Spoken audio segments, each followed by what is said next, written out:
Perfecto. Muy buenas noches, ¿qué tal? ¿Cómo estáis? Son las 16 minutos de la noche y hoy nos vuelve a visitar un amigo del canal, Albert Valor, que viene con la mejor de las excusas posibles. La novela que sacó el pasado año va a ser el centro de este directo.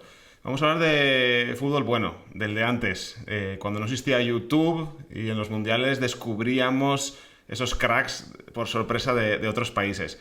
Pero como siempre, dejad que les salude primero. ¿Cómo estás, Albert?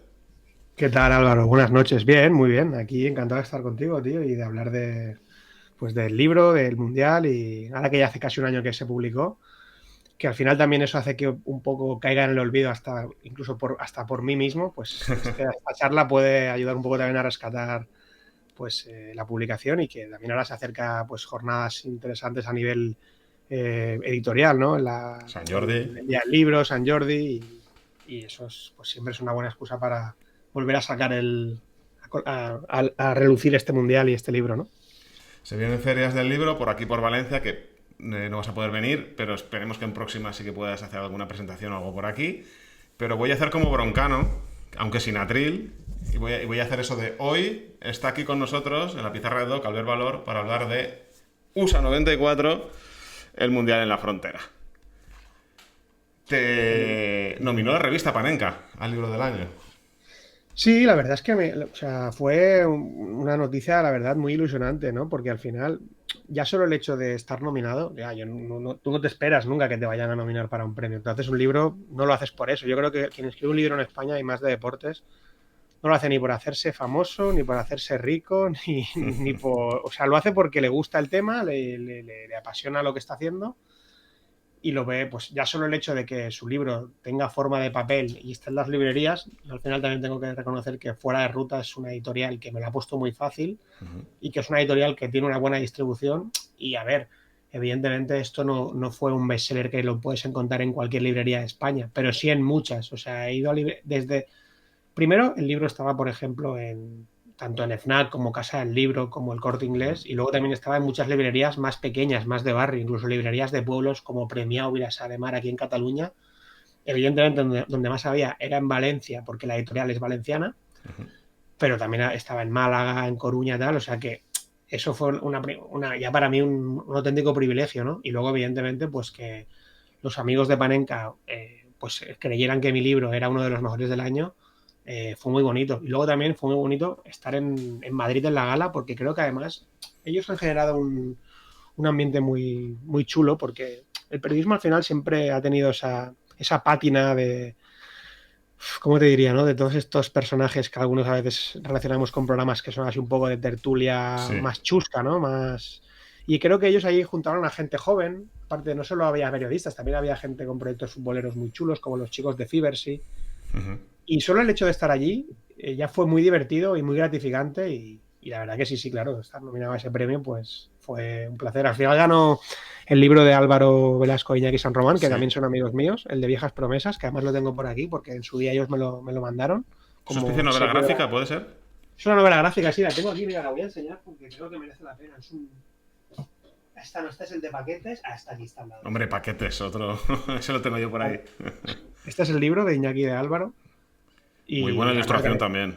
ganó el premio, está agotada en editorial y lo que les pasó es que a ellos les pasó que la editorial ECC ha quebrado. Ostras. Entonces, justo ganaron el premio y, claro, se quedaron un poco sin la posibilidad de seguir vendiéndolo, porque yo creo que se iba a vender bien. Ahora, me parece que han logrado subsanar eso.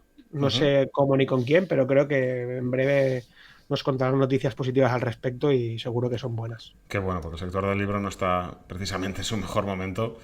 A ver si, a ver si podemos poder recogerlo y leerlo pronto. Yo vi una por encima las ilustraciones y tal, dije, tiene buena pinta, la premisa y demás, y a ver si podemos echarle un ojo pronto. Es una historia muy chula y también el ilustrador, que es Pedro, que también lo conocí. Ellos estuvieron en San Jordi el año pasado firmando y como son amigos, pues les fui a ver, ¿no? Más que a que me firmaran, que también a saludarles y a darles la enhorabuena por estar en San Jordi, que también creo que es algo muy bonito para alguien que ha escrito algo, ¿no? Sí. Y ahí conocí a Pedro y también es un ilustrador, el tío muy majo también, hace los dibujos muy chulos y bueno, creo que también estuvo bien que ganara Bueno, en vez de ser un libro era una novela gráfica, ¿no? Y también tiene su aquel porque es algo diferente también, ¿no? No suele haber muchas novelas gráficas de fútbol, entonces, más que merecido el premio, la verdad, sí, sí. Yo creo que cualquiera de los que estaban allí podía ganar. Aparte, había muchos perfiles. Estaban desde libros de gente más famosa, como el de Axel Torres o el de Miguel Quintana, Ahora que lo dices lo el de gente recuerdo. desconocida, o el de, por ejemplo, para mí, esta alternativa que era una novela gráfica, ¿no? Entonces, pues. La nómina de nominados, valga la redundancia, estaba muy bien. Sí, sí. Lo habrás contestado mil veces, pero ¿cómo te surge la idea de escribirlo? Bueno, pues era un libro que yo creo que siempre había tenido en la cabeza. Pero al final, pues tú te vas haciendo mayor, pero evidentemente el día de publicarlo está un poco más cerca siempre el día siguiente que el anterior. Pero siempre lo ves como algo del rollo, a mí quién me va a publicar un libro, ¿no? A mí quién me va. Entonces, bueno, pues como lo tenía en la cabeza y un poco lo vomité, evidentemente documentándome, no voy a negar que todo lo tuviera en la cabeza porque había detalles históricos que había olvidado o que desconocía. Alguno comentaremos. Pero sí que tenía claro que quería escribirlo y entonces me surgió la oportunidad de escribirlo y de que me lo publicara una editorial con la que al final no salió, pero sí que lo que salió fue el hecho de que lo escribí. Claro. Y eso me llevó a un proceso de unos 2 o 3 años. El último año fue cuando le hice más push, por así decirlo. Y nada, y en marzo del año pasado encontré a Fuera de Ruta y la cosa la verdad que fue muy, muy rápida y muy sencilla y muy dada, ¿no? Y muy rodada hasta el final. Y la idea surge un poco de eso, de que fue mi primer mundial y yo necesitaba escribirlo y además veía que tampoco nadie lo había hecho, ¿no? Hay libros de los mundiales de Francia, el mundial de Maradona del 86. Hay mucha literatura en torno a los mundiales, pero no había ninguno de USA 94 y a mí me parecía Raro. algo extraño, la verdad, porque para mí es mi mejor mundial. Es cierto que, claro, es un mundial que tiene solo 30 años, solo en el sentido de que no es un México 70, Sí, entre no es comillas, un sí. Maracanazo Brasil 50. O sea, entonces es un mundial que todavía es joven a nivel histórico y creo que por eso quizá nadie se había atrevido y bueno, pues también creo que ahí pude cubrir un nicho de mercado, ¿no? Es un libro muy de nicho también, es un Sí. libro que no va a ser un bestseller nunca, pero tampoco, como te decía, tampoco buscaba eso. No, Lo que tampoco era tu buscaba, objetivo.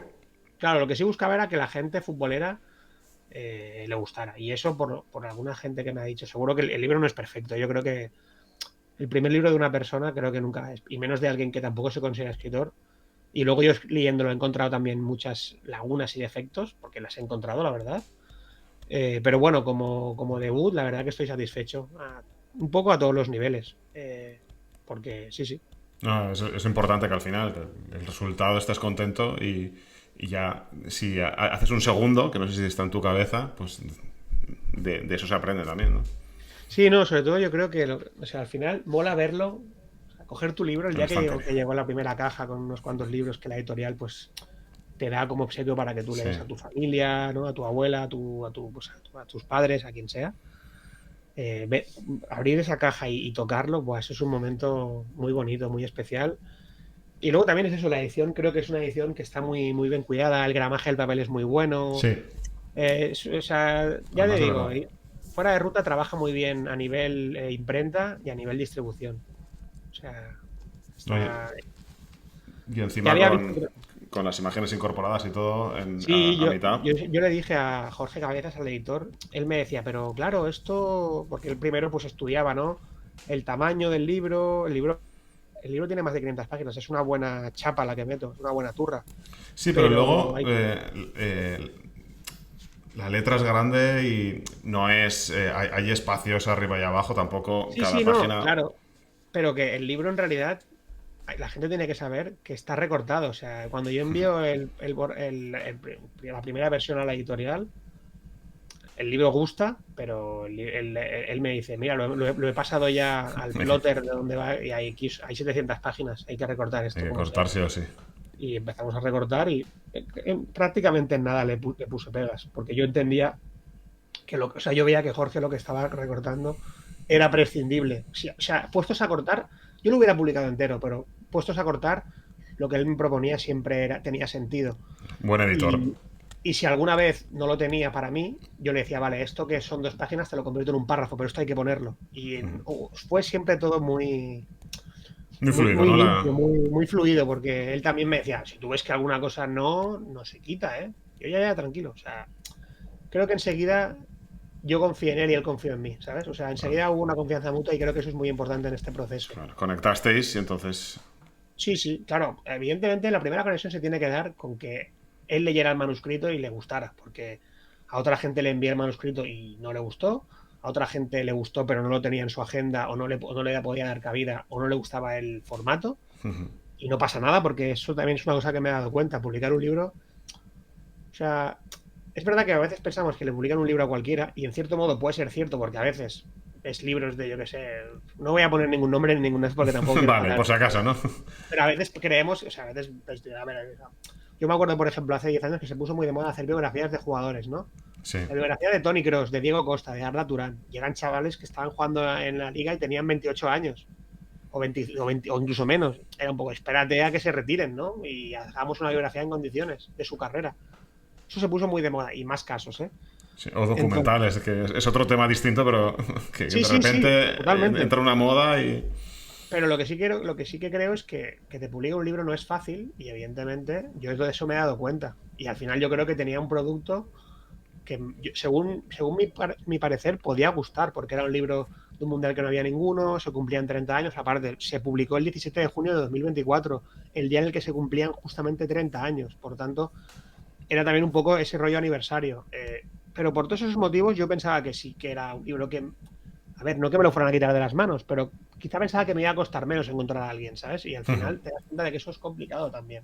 Claro. O sea, que la gente que haga esto, que tampoco se desanime, porque a lo mejor tú tienes un librazo que no ve la luz, simplemente porque la persona que te lo tiene que publicar y financiar, porque eso es así. Publicar un libro vale Es una dinero. empresa, sí, sí. Sí, sí. Entonces, vale dinero y la editorial tiene que ver o creer que publicar tu libro le va a reportar un beneficio, porque aquí al final no dejamos de ser un producto que tenemos que, o sea, la empresa, la editorial puede perder dinero en algún libro, pero si la editorial pierde dinero en todos los libros que publica cada año, se va No a es una pique. ONG, está clarísimo. Lo que hablábamos ahora del libro de Álvaro de Iñaki, es un libro que se ha vendido bien, que además se hicieron tiradas largas y por otros motivos X, la editorial se ha ido a pique. Entonces, quiero decirte que al final el mundo editorial es muy... tiene muchos avatares, ¿sabes? Sí, sí, sí, sí, desde luego. Yo leyéndolo me quedaba muy patente en todo momento que es el mundial que lo cambió todo. Y me gustaría, aunque luego profundicemos, que si tuvieras que explicar para que de forma fácil se entendiera, cómo lo harías para mostrar por qué fue tan especial y por qué fue tan diferente. ¿Con qué te quedarías que lo ejemplificara? A ver, estoy de acuerdo contigo, o sea, yo también pienso que lo cambio todo, pero también pienso que al final los mundiales son siempre un poco un banco de pruebas, ¿no? De la FIFA, es decir, hubo un mundial que creo que fue el del 54, en el que o en el del 50, ahora no me acuerdo bien, en el que los jugadores empiezan a ir todos con dorsal en la convocatoria, con el dorsal, digo, solo con el número, Sí, ¿eh? Al principio no era tan así, era más del rollo, salen del 1 al 11 y ya está. Luego, en el mundial del 70 se introduce la tarjeta amarilla. ¿Y qué pasó? En el 94 se viene el Mundial de Italia 90, que es un mundial que a día de hoy todavía sigue siendo el mundial menos goleador de la historia. O sea, creo que se marcaron una media de 2,2 goles por partido. Entonces la FIFA vio que en ese mundial se estaba llegando un poco a un punto de no retorno en cuanto a ese conservadurismo, dar el balón al portero y que lo pudiera coger con la mano. Entonces la FIFA es el primer mundial en el que cambia la regla de la cesión al portero, que es cierto. muy importante. Esa regla yo creo que es la madre del fútbol que incluso vemos hoy. Es la madre de las presiones a los porteros o a las defensas, ¿no? Yo creo que desde entonces, tanto los centrales como los porteros están obligados a tener un buen pie. Que es Ligana Zubizarreta. Y eso arranca un poco en ese mundial. También luego es un mundial en el que la FIFA por primera vez lleva el torneo a un sitio que no es ni Sudamérica ni Europa, lo lleva a Estados Unidos, que es un mercado que ya sabemos que es muy potente, que les gustan mucho los deportes, pero no precisamente el soccer. Pero a la vez lo llevan a un sitio en el que les gusta mucho la farándula, el faranduleo, ¿no? Entonces yo creo que ellos se dicen, vale, a nosotros no nos gusta el fútbol, pero vamos a hacer un mundial y os vais a cagar, perdón por la expresión. No, Y no, yo creo que lo sabía consiguen que ibas a usar esa. porque además es, o sea, todos los campos estaban llenos. O sea, es el mundial con una asistencia media más grande de la historia. Creo que está Es en una unos burrada. 68.000, 70.000 espectadores.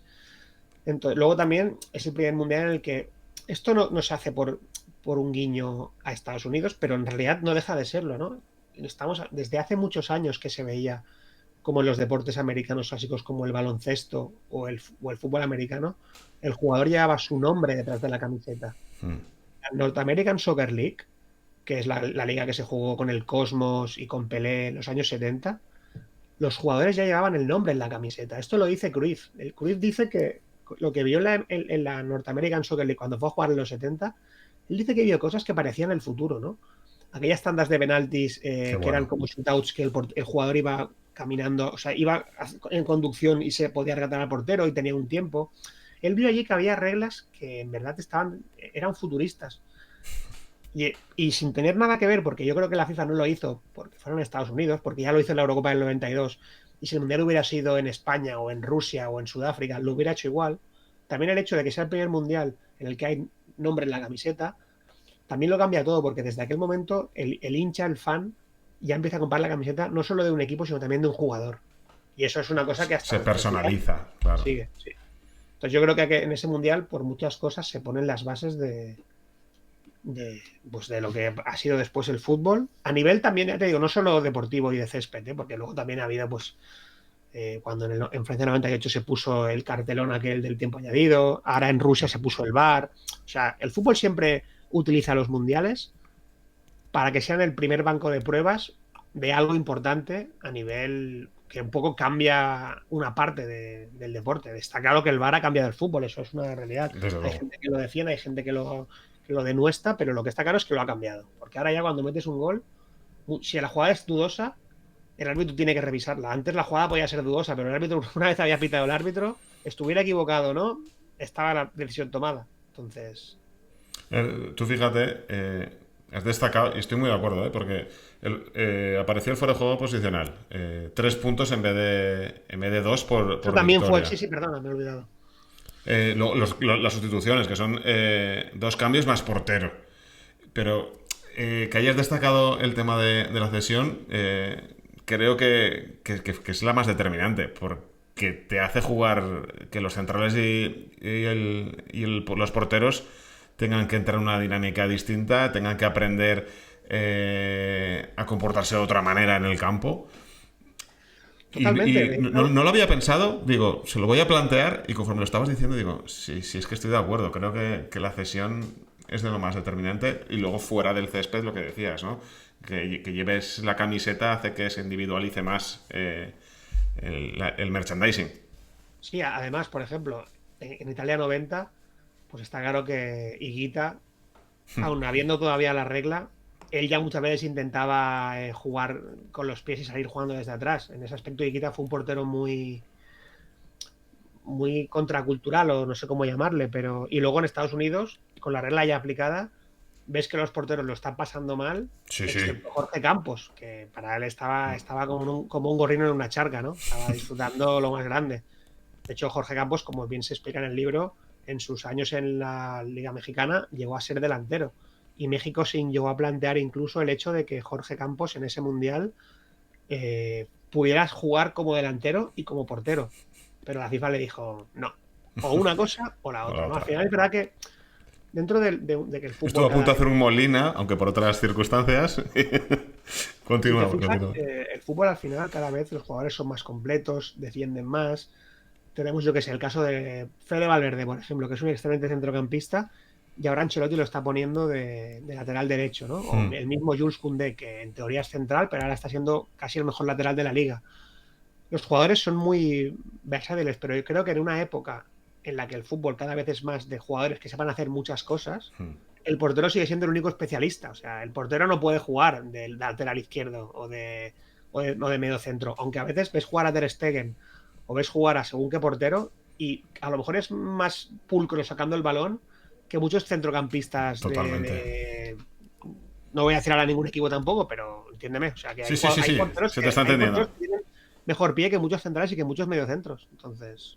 Yo, comentando esto, digo, si es que, salvando las distancias, Angulo fue un visionario, que ya jugaba de todo, Miguel Ángel Angulo. Y Ángel Angulo era un jugador muy polivalente, sí, Era sí, súper totalmente. polivalente y muy regular, no destacaba muchísimo en nada, pero te cumplía en todos los sitios. Luis Enrique en el Barça, cuando jugaba, También. también era un jugador que llegó a jugar menos de portero y de central. Yo creo que jugó de todo, de lateral izquierdo, lateral derecho, centrocampista, interior, delantero, extremo. Sí, sí. Han habido dos cosas que has comentado que me llaman mucho la atención. Una, que siga siendo el Mundial con más espectadores, pese a darse en un país que no tiene tradición futbolera, me parece una locura. Y luego, retrotrayéndonos al pasado, cuando estabas comentando lo de los penaltis en movimiento que parecían casi de hockey, parecían shotouts y demás, que me ha venido a la mente, parece que todo vuelva. La liga de Ibai, que es un poco así. Y digo, al final todo está inventado. Sí, sí, no, a ver, la Kings League, que evidentemente tiene reglas muy transgresoras y tampoco la sigo mucho, y No, yo tampoco me las... tampoco, ¿eh? Yo creo que hay cosas de, a lo mejor hay expulsiones de parciales, o tampoco lo sé mucho, pero bueno. Pero sí, yo creo que muchas reglas de la Kings League, de que a veces me han comentado, sí que son reglas que empezaron en la North American Soccer League de los 70, Qué y fuerte. eso es un producto norteamericano en el que tuvo mucho que ver Steve Ross, el dueño de Warner, y fue hace 50 años prácticamente, así que sí, está todo inventado. A veces se puede sacar alguna cosa, sí, pero a Sí, nivel, de a aquí y de allá. grandes rasgos, y luego has comentado otra cosa que también quería decir, que no me acuerdo que habías comentado más, aparte de Sí, la... lo de los espectadores, que siga siendo Ah, sí, el mundial sí. es. Es que si te fijas, se hizo en estadios con mucha capacidad. Mismamente, el Rose Bowl de Pasadena estaba por encima de los 90.000 espectadores. Claro, pero hay que ¿Qué te llenarlos pa- luego. Claro, no, no, totalmente. También eso es una cosa que en Italia 90 pasó justo al revés. Yo recuerdo el gol de Roger Milla yéndose al banderín de córner a celebrar el gol Ujú. y aquel estadio de Bari estaba semivacío, o Dele Alpi, en Buah, Italia, que es un país eminentemente futbolero. claro, claro. Yo creo que Estados Unidos al final se asoció un poco con... A ellos les encantan las estrellas. Entonces allí estaba Valderrama, estaba Baggio, estaba Romario, estaba Maradona. Y ellos les vendieron muy bien la moto de que eso era una cosa que en el mundo occidental lo petaba. Las estrellas estuvieron allí, entonces ellos fueron a ver estrellas. También había, luego también, pues, aficiones como la irlandesa, Claro. hicieron un gran éxodo. La selección italiana tenía muchos seguidores alrededor del país, había muchos. O sea, las colonias más grandes de Nueva York en aquel momento, quizá también ahora, eran irlandesas e italianas. Entonces, el partido que se juega entre Irlanda e Italia en el Giants Stadium de Nueva York es un partido que es histórico porque está lleno hasta la bandera. Italia se cree que va a ganar por goleada en las gradas, pero los irlandeses entre su colonia y la gente que se desplazó de Irlanda dejan el estadio prácticamente de color verde esmeralda. O sea, es una locura, Y es una encima hicieron locura. buen mundial. Sí, sí. O sea, llegaron a octavos y les eliminó Holanda, pero sí que hicieron una primera fase. Bueno, ganaron a Italia. Un Claro, y grupo como, muy como igualado buena con... imagen, sí, sí, sí, desde luego. Pero sí, sí, es que en aquel momento, yo creo que la gente no es consciente de que la selección irlandesa, en aquel momento, en aquella franja que fue desde la Eurocopa 88, Mundial de Italia 90, Euro 92 no fueron, pero desde el 88 hasta el 94, seguramente Irlanda estaba entre las 5 selecciones mejores de Europa. O sea, era Una una selección barbaridad. muy temible y era muy, muy competitiva. Quizá en cuanto a nombres, todos hubiéramos dicho, pues las de siempre, pero a nivel competitivo, o sea, se metían en Eurocopas de 8 equipos, ¿eh? La Eurocopa del 88 es una Eurocopa de 8 equipos. Es un poco la época en la que Jackie Charlton, el hermano de Bobby, los entrena y los hace muy, muy competitivos. O sea, con un fútbol muy rudimentario, es cierto, pero Bueno, de mucho nivel, y una selección muy difícil de ganar. Sí, sí. ¿te viste todos los partidos otra vez para escribirlo? Claro, yo cuando era pequeño, yo tenía 7 años, casi 8 cuando fue ese mundial. Entonces, a ver, yo lo tenía en un pedestal. Luego descubrí que mi amor por ese mundial era justificado y cierto, pero evidentemente no me acordaba de muchas cosas. Y sí, sí, yo lo que hacía, Qué yo bueno. me fui mirando todos los partidos. Tomé la decisión, después de leerme un libro del Mundial de México 70, de Sergio Vilariño, porque no sabía cómo estructurar el libro, si hacerlo por capítulos del rollo. Venga, ahora voy a hablar de Valderrama, ahora voy a hablar de Maradona, no. Entonces preferí hacerlo como cronológico. Ha quedado muy bien, a mí Entonces, me ha gustado el formato que has decidido de ir fase de clasificación, fase de grupos, ir todos, sin claro, dejarte nada. yo empecé haciendo primero el Mundial, es cierto, y viendo los partidos, va, me voy a ver el grupo A, y me lo miraba. Y sí, sí, en la aplicación de la FIFA está todo y es una maravilla. O sea, está eso, o Futbalia, que es otra maravilla para los futboleros. Casi todos los partidos de la historia del fútbol están ahí, Yo alguna vez he visto o al alguno. menos los más importantes de los últimos 50 años. Aparte, normalmente si ves un partido de España, pues está con un comentarista, con José Ángel de la Casa. Hmm. Si ves un partido de Brasil, está con Galbao Bueno. Si ves uno de Argentina, está con Víctor Hugo Morales. O sea, tienen también esa... Intentan coger que el partido del equipo lo tenga un relator local, ¿no? Eso también está muy chulo. Entonces, un poco así, sí, me los vi todos, evidentemente, hasta el Marruecos-Arabia Saudí y cualquiera que te puedas imaginar. O creo que el peor partido de ese mundial es el Corea del Sur-Bolivia. Es un partido infumable. Pero bueno, Ya no apetece, ya de a veces inicio, es que pero lo te que pasa es que sorprenden. en muchos partidos, por ejemplo, en la Argentina-Grecia creo que fue, pasa una avioneta por el estadio con un lema político a favor de Macedonia. Porque en aquel Wow. momento había algún conflicto Grecia-Macedonia. Entonces, ese tipo de cosas solo las descubres si ves el partido. Y lo que hacía mucho es que iba alternando los partidos que veía con la prensa del día.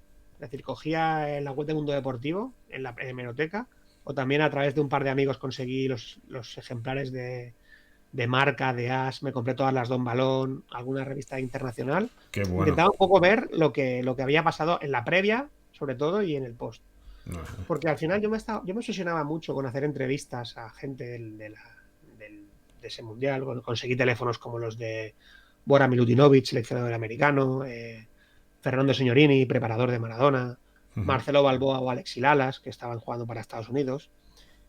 Y muchos me contestaron, hablé con ellos, y otros no me contestaron. Pero un amigo mío, Javier Roldán, me dijo, tío, lo que importa no es lo que te digan ahora. Lo que importa es lo que decían en ese momento. Y lo que decían antes de cada partido y lo que decían después. Tiene No lo sentido. que te digan 30 años después. Yo me di cuenta haciendo esto, hazme caso, tal. Y le hice caso y tenía razón. Luego, pues puedes ver que, yo qué sé, por ejemplo, pues encontré alguna entrevista buena con Stoikov que decía cosas como que se había peleado con Mikhailov y que llevaba peluquín y que no lo soportaba.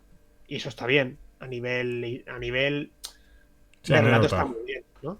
Sí. O a nivel de relato también hablar con Ramón Besa y con Lu Martín, que estuvieron allí siguiendo a la selección española y luego se quedaron para ver los últimos partidos. Lu Martín, También, que te hace el epílogo. correcto, sí.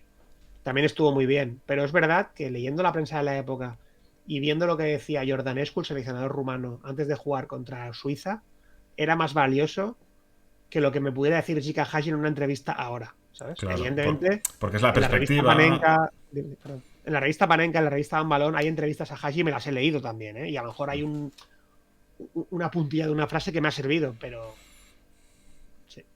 Lo que estaban viviendo, las emociones a flor de piel es lo que importante si quieres Claro, contar un también, mundial. también, por ejemplo, una cosa que es muy interesante es coger una guía de un mundial, la típica guía de Don Balón. Tú Sí. la coges ahora, y claro, esa guía se escribió antes. Se escribió pues en enero del 94 o febrero, por ahí. Claro, en ese momento tú ves, claro, cuando empieza un mundial, tú ves quién son los favoritos. Tú ves que en ese mundial se habla de Colombia, porque se habla de Colombia. De que Pelé ha dicho que van a ganar, que son favoritos, tal. Todo el mundo habla de Brasil, de Italia, de Alemania, que es la vigente campeona. Mucha gente dice que España puede llegar a la final, ¿no? Sobre todo los jugadores. Que eso creo que siempre lo hemos dicho cuando no teníamos selecciones para esto. Y luego también te das cuenta de que a lo mejor, pues nadie esperaba mucho de Suecia y de Bulgaria, por ejemplo. Lo de Nadie esperaba Bulgaria. que se plantaran en semis. Claro, pues eso pasa en todos los mundiales, Sí, ¿eh? sí, Pasó sí, en el siempre hay alguna con sorpresa, Croacia, pero. 2002 con Turquía, pero mola darse cuenta de eso, ¿no? De cuando empieza el mundial, o por ejemplo, Camerún, que viene de hacer un buen mundial y tal, pues era más o menos favorita en su grupo con Suecia, Brasil y Rusia, era más o menos favorita para meterse en la siguiente fase, pero Camerún hace un mundial desastroso. O sea, y creo que es bueno ver eso, ¿no? Que después de que el mundial pase a la historia y pase el ganador, el finalista, las revelaciones como Rumanía, claro, en el grupo de Estados Unidos, Rumanía, Suiza, Colombia, Rumanía, Rumanía no era una selección que estuviera llamada a ganar ese grupo. Claro. Al contrario, con Colombia e incluso con Suiza, que había quedado por delante, creo que de Portugal y de Italia en su grupo, Rumanía no era ni favorita a lo mejor. Sí que es verdad que la gente sabía que Hagi era muy bueno, que Raduchollo era muy bueno y que eran un equipo del este con talento, lo sabía la gente, pero antes de ese mundial no eran favoritos para llegar a cuartos. Pero luego los países, joder, es que era el mejor equipo de ese grupo con diferencia.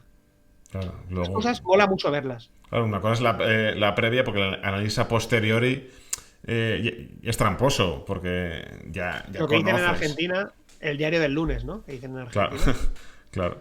Oye, Está, que has visto en dime. esta revisita al Mundial que no habías visto antes. ¿Qué te ha dado este último repaso que dices, ostras, no había caído en esto y al ver todos los partidos o al ver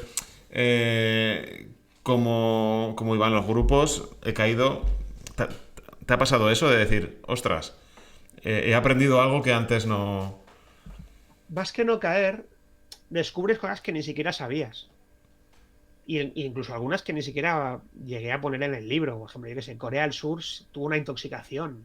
Eso, por ejemplo, no lo puse, pero ahora mismo no me viene a la cabeza. O sea, hay muchas, ¿eh? Pero ahora mismo como que no. Pero, o sea, Te he pero sobre pillado, sí. todo, leyendo la prensa de la época, pues te das cuenta de eso, ¿no? De que a lo mejor, pues, por ejemplo, en el mundo deportivo hablaban mucho de la banda desorganizada que era Bulgaria, ¿no? O sea, yo sí que había escuchado mucho que fumaban y que estaban ahí todo el día bebiendo cerveza y whisky, que no le hacían ir al entrenador. Pero, por ejemplo, hay una entrevista, no sé si es con Stoikov o otro jugador más, quizá más de clase B de Bulgaria, que, o sea, las mujeres estaban enfadadas entre ellas, porque Stoikov era un poco el capitán general y había jugadores que no jugaban y en vez de pelearse entre ellos, que quizá también, se peleaban entre las mujeres, porque las mujeres estaban en el hotel conviviendo con ellos. Eso más o menos me conocía un poco la fábula, pero también está bien leerlo en prensa de la época cómo estaba pasando. Y así, pues muchos otros detalles. Por ejemplo, también una cosa que no sabía con tanto detalle era lo que Colombia había pasado en el Mundial, las amenazas, Claro. que Asesinatos. Pacho Maturana quita a un jugador del 11 titular porque le dicen que si lo pone van a matar a su familia, a la familia del jugador. Luego, por ejemplo, encima de todo eso, a Colombia lo que también le pasa es que en primer y el segundo partido se le muere, no sé si se le muere un hermano o un cuñado, ahora no tiene un accidente de tráfico, un familiar de Chente Acosta, y se muere. O sea, se muere. Y él no sabe si ir a Colombia al entierro, si no, al final no va. O sea, pasan cosas muy heavy y eso por eso lo Los vas de descubriendo. Colombia, vaya tela. Sí, sí, sí, sí. Ya te digo, o sea, también Maturana, por ejemplo, explica que ellos en el Mundial de Italia de 90 pues estaban como más aislados, tenían su búnker, y ellos pues en el grupo de Italia 90 creo que están con Alemania, Camerún, no me mentira, es Alemania, bueno, ahora no me acuerdo, ¿vale? Es Alemania, Yugoslavia creo, y otro equipo más. Y creo que ganan un partido, empatan otro y pierden otro, se hacen un 1-1 y uno. Y se acaban metiendo porque en el último partido de la fase de grupos ganan a Alemania, pero cuando pierden contra Yugoslavia, como que dicen, ostras, aquel día perdimos, pudimos ir al hotel, llorar, abrazarnos. Eso en Estados Unidos no lo pudieron hacer porque había tanta expectación en torno a ellos que pues nunca supieron encontrar su hueco y su manera de hacer un grupo. Y eso en un mundial en un torneo corto es muy importante y casos hay miles. El de Maradona en el 86, esta última Eurocopa mismamente con España. ¿Quién daba, por ejemplo, favorita a España en la última Eurocopa? Nadie. Yo Ya creo más que allá del nadie. meme de que salió un vídeo de gente, no, porque mira quién tenemos nosotros. España, mira los Rodri, Fabián y Pedri. Y estos tienen a Bellingham, tienen a Kroos, tienen a Gundogan.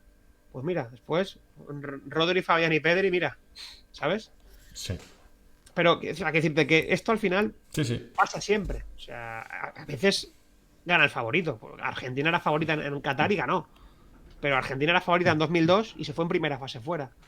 Entonces, a veces todas estas intrahistorias de porque un equipo que va volando o que llega con muy favorito no cunde, las descubres yendo a la prensa de la época, al momento, o viendo un documental. Hay un documental muy bueno, es de ESPN, creo que se llama 30 for 30 la serie, y el documental se llama Los dos Escobar. Y hace un poco el relato paralelo de Escobar el narco y Escobar el jugador Joder. asesinado. Es que qué casualidad que se llamaran Sí, del sí, sí, mismo desde luego. apellido. Más de uno se habrá pensado que su Sí, no, familia. yo recuerdo durante la época cuando se muere que se llegó como a pues la típica fábula que a veces se Sí. dice, el típico, ¿no? Un poco Como la como mermelada de cuando Ricky se decía Martin. como cuando decían que Sarabia era hijo de Pablo Sarabia. El Sarabia, o sea, Pablo Sarabia del Getafe decían que era hijo de Manu Sarabia, que no lo es. Pues ese tipo de Sí, cosas. que y alguien lo dice, se corre el rumor y ya O nadie bueno, sabe. O que Dino Baggio y Roberto Baggio eran hermanos, También, cuando no lo claro. eran. ¿Sabes? Sí, sí. Sí, sí, sí. Está claro que lo de documentarse ha tenido que ser una faena importante por la cantidad de detalles, de curiosidades, de asesinatos, amenazas. Seguro que anécdota favorita es imposible tener porque vaya tela. Bueno, no, yo siempre digo una y creo que sí, pero aquí también ha pasado una cosa. Documentarse yo me acuerdo cuando iba al colegio y me hacían documentarme, ¿no? Tenías como que hacer un trabajo de, yo qué sé, de la fotosíntesis, tenías como que hacer una bibliografía. Eso era un parto, eso era una muerte lenta, una tortura china. Pero claro, luego ahora he descubierto que documentarse para algo que te gusta es A apasionante. mí me Es una, encanta. es una tarea. Y es como vas descubriendo cosas y se te va haciendo el libro prácticamente solo. Y yo creo que lo que me quedo de anécdota, que aparte esa anécdota me la explicó un chaval que también ha hecho un libro sobre Estados Unidos, pero más de historias paralelas. Era Vilaró, que hizo La cara oculta del uso 94. Y él me explicó que o sea, perdón, Paul McGrath, Paul Gimlin, no voy a decir que es un Sí. periodista, Paul McGrath, central irlandés, Sí. se había intentado suicidar varias veces. Hostia. Y por eso jugaba con muñequeras. Porque la primera vez que se intentó suicidar, pues claro, se intentó cortar las venas y Y se la- puso muñequeras. Luego ya en Estados Unidos las llevan, creo que un poco ya más porque se ha acostumbrado. No creo que en Estados Unidos ya estuviera a ese nivel. Pero aparte él, había sido un tío que había tenido una infancia jodida. Su madre lo había dejado abandonar en un reformatorio. Creo que tuvo un par de divorcios chungos y bueno, pues y hubo intentos de suicidio por su parte, sí, sí. Y esa historia no es que no me la esperaba, no me la esperaba. Y Normal. bueno, también es una historia que es muy humana, ¿no? Porque al final te acerca a la parte oscura de las personas que a veces se nos intenta ocultar y en muchos casos está ahí, tenemos o tiene alguien que tenemos cerca. Claro que Sí, sí. al final el fenómeno fan hace que idolatres o veas deportistas y te olvides de la parte humana detrás y estas cosas los humanizan y es muy importante. Yo lo que he visto es mucha nostalgia, mía leerlo desde luego, yo creo que tuya por la forma de narrar también. No sé si echas algo de menos de aquel fútbol. Porque hay muchas cosas que a día de hoy serían imposibles, ¿no? Raymond Domenech revendiendo entradas en la puerta del estadio, la selección de Camerún entrando cuando le daba la gana. ¿Echas en falta algo de aquel fútbol? Bueno, yo al final no te voy a decir que no sea una persona nostálgica, porque creo que sí un poco lo soy. Y me gusta mucho pues tener camisetas de los 90. A mí es que mi época favorita son los 90, poco por todo, por esos jugadores que había imperfectos, aunque bueno, yo que sé, Hagi, Valderrama, Baggio, Romario, eran muy buenos, pero no eran jugadores perfectos, casi biomecánicos como han sido Messi y Cristiano, por No, ejemplo. no, desde Tenían luego que muchas no. imperfecciones, no sé si técnicas, pero sí, pero también ¿por qué? Porque también el fútbol de los años, hace 30 años no era como el de ahora. Ahora los jugadores ahora Son perfectos hasta estéticamente. sí. Y o sea, antes los jugadores buenos pues apenas defendían. Se empezaba un poco a estirar ahí lo de hay que defender, tal, no sé qué, pero ahora tú das por hecho que cuando Lamine Yamal o Rafinha no defienden, que prácticamente no pasa nunca, sobre todo Rafinha, le sabes que el equipo se puede partir. O sea, como que hay jugadores. Ahora se habla mucho del Madrid, ¿no? El Madrid también se parte mucho porque Mbappé no defiende y como Vinicius ha visto que tampoco defiende Mbappé, él tampoco. Y el Madrid lo está notando porque, joder, el Madrid arriba tiene un arsenal increíble, pero no está funcionando y pues quizá venga también por ahí. Quizá también venga por una falta de asociación. Bueno, a lo que íbamos. Sí. Soy una persona nostálgica, sí, en cuanto a memorabilia y tal, pero luego también creo que hay que también tener memoria y también al final también un poco valorar el paso del tiempo y a mí el fútbol que tenemos hoy en día, a mí me gusta también, o sea, me gusta mucho. Evidentemente todo se va siempre más siendo más globalizado, o sea, a día de hoy tú ya puedes comprar una camiseta de un equipo pequinés desde tu casa, con la aplicación de eBay o con la aplicación o con en una página web. Y dentro de 30 años a saber lo que podemos hacer, ya no con el teléfono, o a lo mejor llevamos el teléfono ya aquí Sí, en un dispositivo. No instalado. lo sé, o sea, que no lo sé, ¿sabes? Pero es decir, no lo echo de menos tampoco, o sea, ya me gusta revisitarlo cuando quiero y ponerme un partido antiguo de hace 20 o 30 años y disfrutarlo y decir, hostia, qué bueno era Gentile, qué bueno era Maradona, qué bueno era Pagliuca, qué bueno era Pirlo, ¿sabes? O sea, y por eso mismo, ahora hemos pasado la época de Messi y Cristiano, seguro que vamos a ver con el tiempo lo buenos que eran, pero ahora pues tenemos a Haaland, tenemos a Mbappé, tenemos a Lamine Yamal, tenemos a Salah, tenemos a otros, o sea, Desde y luego. dentro de 30 años será lo mismo, o sea, en ese aspecto, claro, al final, por ejemplo, antes se habla mucho de los campos de tierra, hombre, pues a lo mejor los campos aquellos enfangados del Plantío o de Atocha en los que se jugaba, pues oye, quizá no era algo que fomentara mucho el espectáculo, quizás mejor los campos y los balones con los que se juega ahora, Desde ¿sabes? luego. Al final yo creo que la evolución del fútbol no deja de ser la evolución del ser humano. O sea, igual que Kubala y Di Stéfano jugaban con unas botas que pesarían 2 kilos y unos balones, pues que ahora nos parecerían prácticamente hechos con papel de plata, pues. Y está bien, porque también eso también pasa mucho, ¿no? Muchas veces, no, el fútbol de hace 50 años no es lo mismo que ahora. Hace 70 años, no, no, perdona. Hace 70 años los mejores eran los mejores y eran esos. Y en ese momento el umbral estaba ahí.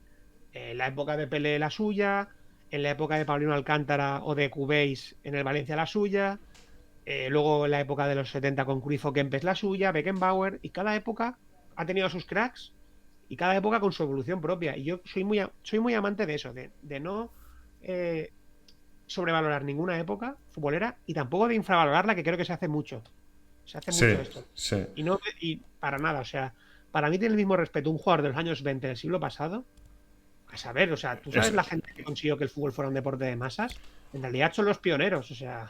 Mira, a mí me pasa últimamente, me pasa un par de veces, mínimo, porque me he acordado por el reto que comentas en el libro que tenía Romario de marcar 30 goles en Liga, como hazaña, que yo le he comentado esto u otras cosas a chavales y que después de la pugna de Messi y de Cristiano Ronaldo, o Haaland ahora, les parece una mierda la cantidad de goles que marcaban o quieren reducir como a los números la calidad o que ven algún partido suelto y les parece que son mejores los delanteros o los jugadores ahora que antes. Y es difícil explicarles, además de que se juegan más partidos, por un lado, sino que el juego era muy diferente. El nivel medio, y si no estás de acuerdo me lo dices, a mí me da la impresión de que el nivel medio antes era superior. Un Estago de Bucarest o te ganaba una Champions o Irlanda, que estamos comentando hace un momento, era una selección top que a día de hoy sería inviable.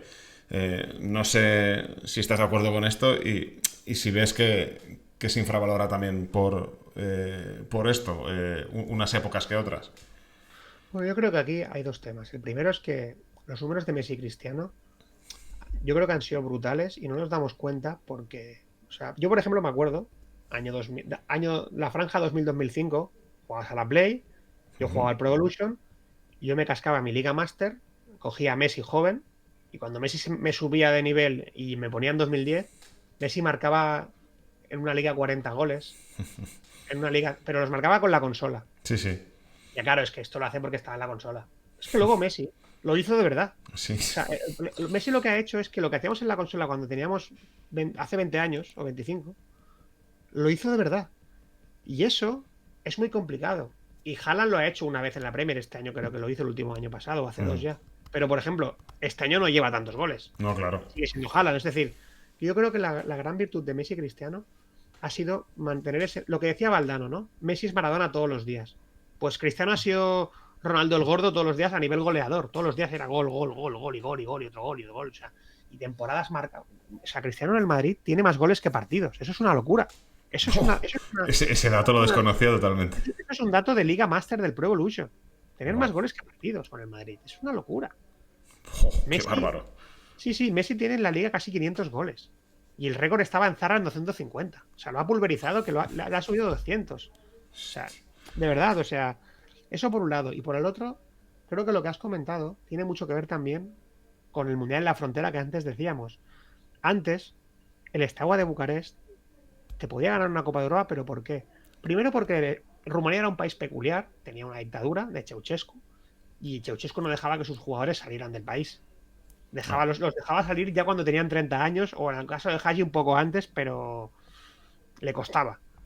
Y no solo eso, la ley Bosman también cambia claro, la de Bosman es acontece, importantísima, sí, sí. y Claro. acontece más o menos ahí. el Mundial de Estados Unidos es el último mundial en el que tú, de pronto, una selección que no conoces casi de nada, como la de Suecia, se te planta en semis.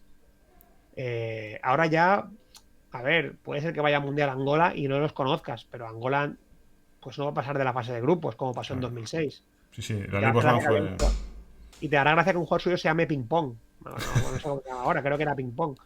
Y hacía gracia el nombre, ¿no? Pero al final, eh, yo creo que lo que dices de que antiguamente un Anderlecht se podía ganar una recopa, Sí, eso es más por la League Bosman, porque ahora claro, ha hecho que el Estrella Roja, el los grandes Mónaco... equipos están concentrados en 5 grandes ligas y sobre todo en la Premier y en los 2 equipos grandes de la liga. Eso es una realidad.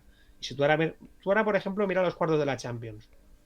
Francés contra inglés, inglés contra español, español contra alemán y alemán contra italiano. Las 5 grandes ligas en 8 equipos. Y en semis, pues aún más Y, reducido. y los equipos de siempre, por Claro, decirlo tú, de por alguna ejemplo, manera, que no hay un Aston Villa o un... no sé qué decirte ahora. Un Mónaco, por ejemplo, que también ha también lo llevado... que pasa es que la Copa de Europa también se ha transformado mucho, ¿no? Me Sí. hace mucha gracia que la Copa de Europa se llamara Copa de Europa cuando antes era una liga, solo iban campeones, y Sí. la Champions League se llame Champions League y ahora sea una Copa de Europa, porque no van solo los campeones, van 4 equipos y hasta 5 de cada país. Es La una... Premier va a llevar 5 años la temporada que viene. Y la liga también, por cómo están por cómo están en Conference, Champions y Europa League los españoles, es probable que la plaza extra la gane España la temporada que viene y vayan 5. Ojo, yo no estoy en contra de eso, al contrario, me gusta, pero evidentemente eso ha cambiado. Antes iba, yo qué sé, el Barça, por ejemplo, se jugó el pase a la final de la Copa de Europa en el 92 en un grupo que creo que era Benfica, Esparta de Praga y Dinamo de Kiev. Eran los campeones de sus ligas. Solo había un equipo español en esa edición. Y por la otra parte llegó la Sampdoria, que era la campeona de Italia en un año en el que, o sea, en una liga en la que también estaba el Milan, o sea, se quedaban fuera equipazos. Pero bueno, era una época en la que a lo mejor la Recopa, a la que iban campeones de Copa, o la Copa de la UEFA, a la que iba un segundo equipo y un tercero de otra liga, como la Serie A, que a lo mejor ese año anterior no había ganado la liga, pero el siguiente estaba muy bien, a lo mejor la Copa de la UEFA tenía una eliminatoria de semis más potente que la de Copa de Europa. Sí. Es decir, Es que, y era la otro Recopa fútbol. que decías era un trofeo muy bonito. A mí me gustaba muchísimo. Es decir, ahora a día de hoy, todo se ha.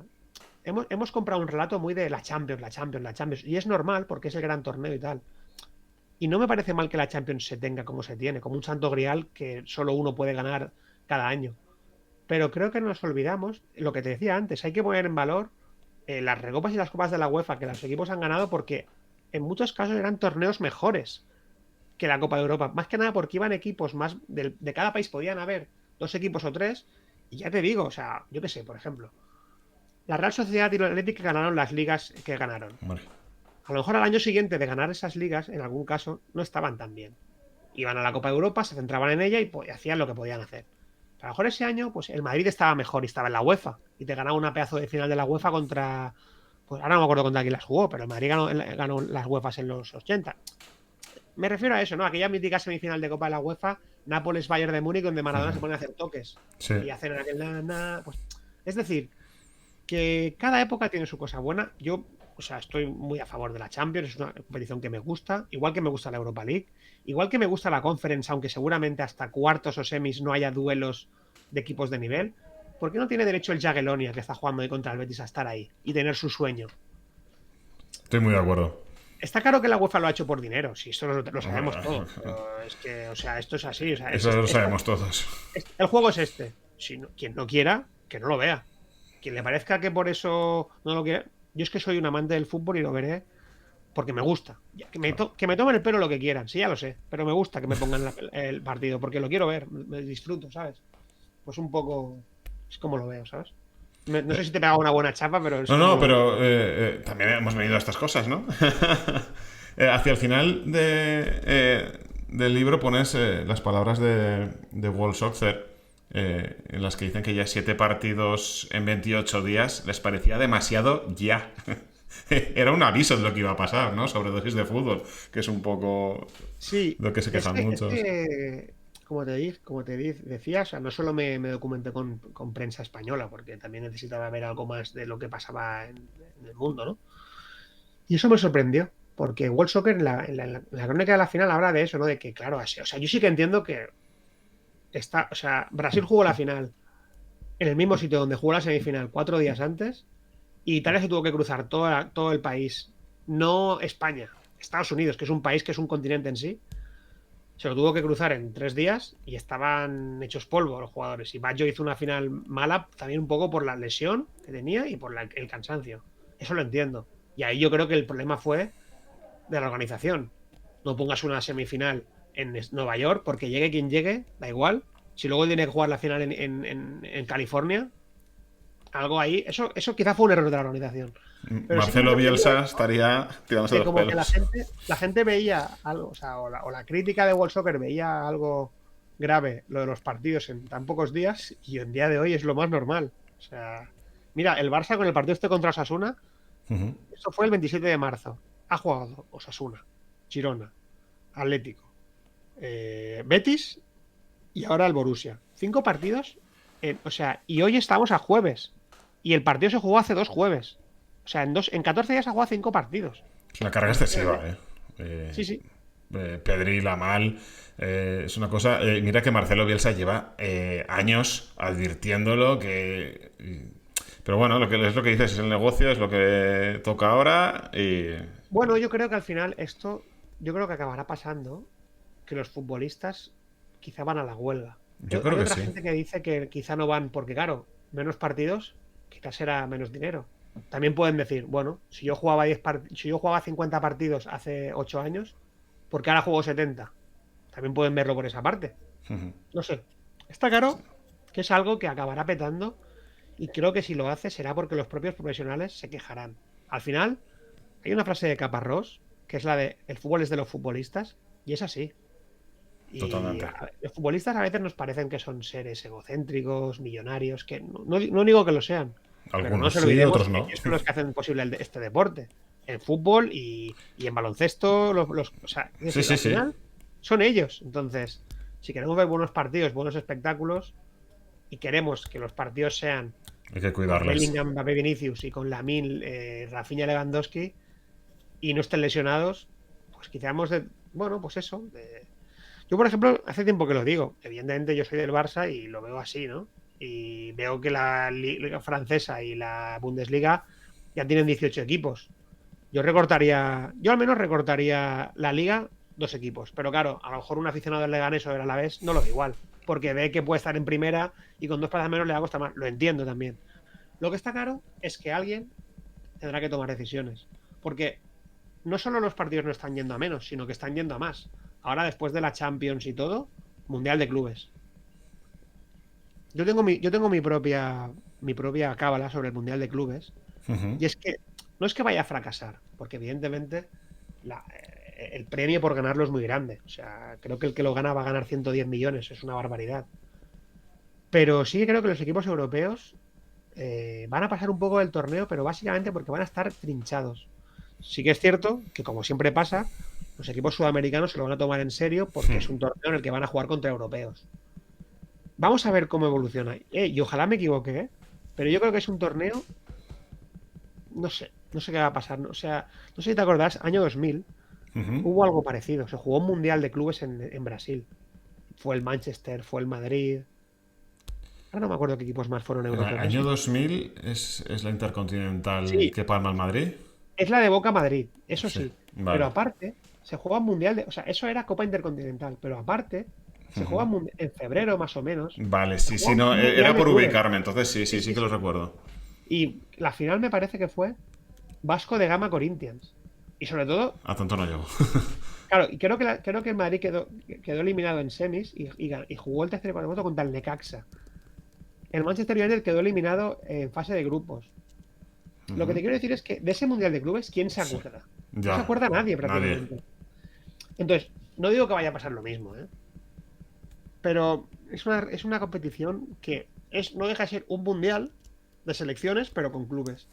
Y no sé si la gente va a querer eso. O sea, sí que lo va a querer porque es un producto que la gente lo va a querer ver, pero No sé, Yo, por vamos a ver qué pasa. ejemplo, no he visto alguna cosa suelta, pero los últimos, no recuerdo qué mundial. Las copas intercontinentales las veía todas y los mundiales de clubs realmente no tienen ningún interés. Sí que cuando el sextete del Barça, porque estaba a ver si lo conseguía Guardiola y ahí tenía un, un interés externo, pero si no, yo creo que no despiertan demasiada. Sí, por ejemplo, también estuvo muy bien el Barça-Santos. Luego el partido fue una paliza del Barça, pero yo creo que en 2011, como estaba todo el tema de Neymar, de fichar por el Barça, y era un poco el crack emergente, Claro, sí que estaba bien aquel partido de Neymar contra el Barça. Pero no todos los mundiales de clubes encuentran ese relato. claro. Y por ejemplo, recientemente el Madrid ha ganado muchos jugando finales contra equipos árabes, asiáticos. Totalmente. Pero eso también viene porque yo creo que el fútbol de CONMEBOL, o sea, eso me lo decía el otro día un amigo. No puede ser que la Copa Libertadores se juegue la final un día X y a las 2 semanas jueguen el Mundial de Clubes. O sea, Calendario otra claro, vez. están prácticamente los jugadores de vacaciones. Y yo creo que eso afecta mucho a los equipos sudamericanos. Luego también más allá de que seguramente los equipos asiáticos y africanos y de otros o de CONCACAF tienen más nivel. De hecho, el Madrid este año jugó contra el Pachuca, que es el Sí. campeón de la CONCACAF, no de la CONMEBOL. Creo que jugó otra contra el Kashima Antlers, otra contra el Al-Ahly. Claro, esas finales a la gente no le interesan. Yo creo que ni al propio madridista le interesa ganar el torneo y tenerlo en sus vitrinas, que me Y parece ya muy bien. está. Sí, sí, Pero claro. el partido en sí, también creo que también pasa mucho eso. El Tienes último más que equipo. perder que ganar, en el sentido de que Claro, si pierdes quedas muy mal, si se lesiona alguien o te agota por el calendario mal, eh, no el creo último que equipo sea una inyección de dinero suficientemente relevante como para. No lo sé, hablo desde el desconocimiento. Este mundial, sí, como van a ir 32 equipos, va a repartir más dinero, pero por ejemplo, el mundial de clubes que se hacía hasta ahora, claro, el último equipo de CONMEBOL que ganó fue el Corinthians al Chelsea en 2012. O sea, ya hace 13 años. Y cada vez ha ido menos. Creo que también el Internacional de Porto Alegre le ganó al Barça en 2006. Hay también por ahí alguna de, no sé si, Boca creo que, no, Boca ganó la del Madrid y creo que ganó otra contra el Milan. Pero no hay muchas más en el siglo XXI. Entonces, eso también habla de que, bueno, de que los equipos sudamericanos es otra cosa que pasaba hace 30 y 40 años. No solo pasaba en Europa. La Intercontinental del 92, Barça-Sao Paulo, el Sao Paulo no solo gana al Barça, sino que el Sao Paulo tiene un equipazo Sí, sí, sí. y le gana bien al Barça en Tokio. Bueno, está claro que ese torneo hay que reformularlo. La FIFA lo ha intentado así. Vamos a ver qué pasa. Eh, no sé. También es verdad que, por ejemplo, este año la Intercontinental que el Madrid ganó, ya dijeron que el Madrid iba directo a la final. El Madrid solo jugó la final. Pero también lo entiendo porque el campeón europeo tiene claramente más nivel que los otros. Entonces es normal que mataros entre vosotros y el que gane contra mí. Lo entiendo también, ¿eh? Sí, contra el favorito, claro. Quizás no lo sé, yo no soy nadie para decirlo, pero quizás un No, no. torneo que haya que erradicar, porque a lo mejor ya no tiene sentido. No lo sé, no lo sé. No digo que quiero que sea así, pero que al final Sí, hay que tomar decisiones. estamos. Sí, sí. Te vuelvo al libro. Preguntitas. ¿Con qué partido te quedas? Porque yo lo tengo claro. Es una buena pregunta, ¿eh? Y yo creo que esta me la preguntan muchas veces y siempre me dicen, siempre digo o Holanda-Brasil de cuartos o Ajá. Argentina-Rumanía de octavos. Son mis partidos, yo creo, más chulos. Muy Si buenos. tengo que elegir uno, creo que me quedo con el Argentina-Rumanía. Pues mira, yo me quedo con el Nigeria-Argentina. No, no solo porque fue el último de Maradona, que también, pero ese y el Nigeria-Italia, a mí es que la Nigeria de Finidi y Yamunique me gustó muchísimo. No sé qué tuvo esa selección, cómo llegó, el juego que desplegó, que me gustó mucho verlos jugar. No, no, bueno, estoy de acuerdo contigo. Yo creo que la selección nigeriana del 94, pese a que las estadísticas no digan eso, para mí es la mejor selección africana que ha habido nunca en un mundial. A nivel de, o sea, Pues tenían mira, jugadores que eran jugadores de un nivel muy, muy alto. JJ Okocha, Finidi, Amokachi, el propio Amunique, que luego jugó en el Barça. Y luego como equipo era un equipo divertido de ver, sí, muy un divertido. juego muy, muy bueno. O sea, a Italia mereció pasársela por la piedra, pero Italia era Italia, tenía Baggio y cuando tenía que picar, picó. Pero Nigeria era un equipazo. O sea, me parece justo que pongas en un partido de Nigeria porque a mí es una selección que me parece brutal y que luego, 2 años después, gana el oro Sí, en los en Juegos Olímpicos. Atlanta 96. Un poco en un torneo olímpico, que es un torneo que todos sabemos, tú que eres amante de los Juegos Olímpicos, el fútbol seguramente sea el deporte Sí, el que menos. El que masculino, menos desde nivel luego, proyecta, porque es el fútbol masculino, porque sí que es verdad que el femenino es casi otro mundial, sí. pero el masculino es como torneo sub-23 y tal, pero en aquel torneo Brasil llevó a Ronaldo. Sí, sí. Y Okocha se salió. Y Estuvo. Argentina también llevó a gente importante. De hecho, Nigeria ganó en semis a Brasil y en la final a Argentina. Sí, sí. Y O sea, fue- seguramente, más allá de los Juegos Olímpicos de los años 20, que son casi mundiales, como la plata de Amberes de España y los que gana Uruguay, Uruguay, sí. muchas veces se los asigna como otros 2 mundiales más. Seguramente el torneo olímpico del 96 sea el torneo de fútbol olímpico de más nivel de la era moderna o de Sí. la era contemporánea, Estoy de acuerdo. seguramente. Estoy de acuerdo. ¿Tienes selección favorita del 94? Nigeria. Oh, mira. Sí, sí, es que es Nigeria. O sea, no es la mejor, pero es mi favorita por todo, por la camiseta, por las dos camisetas, por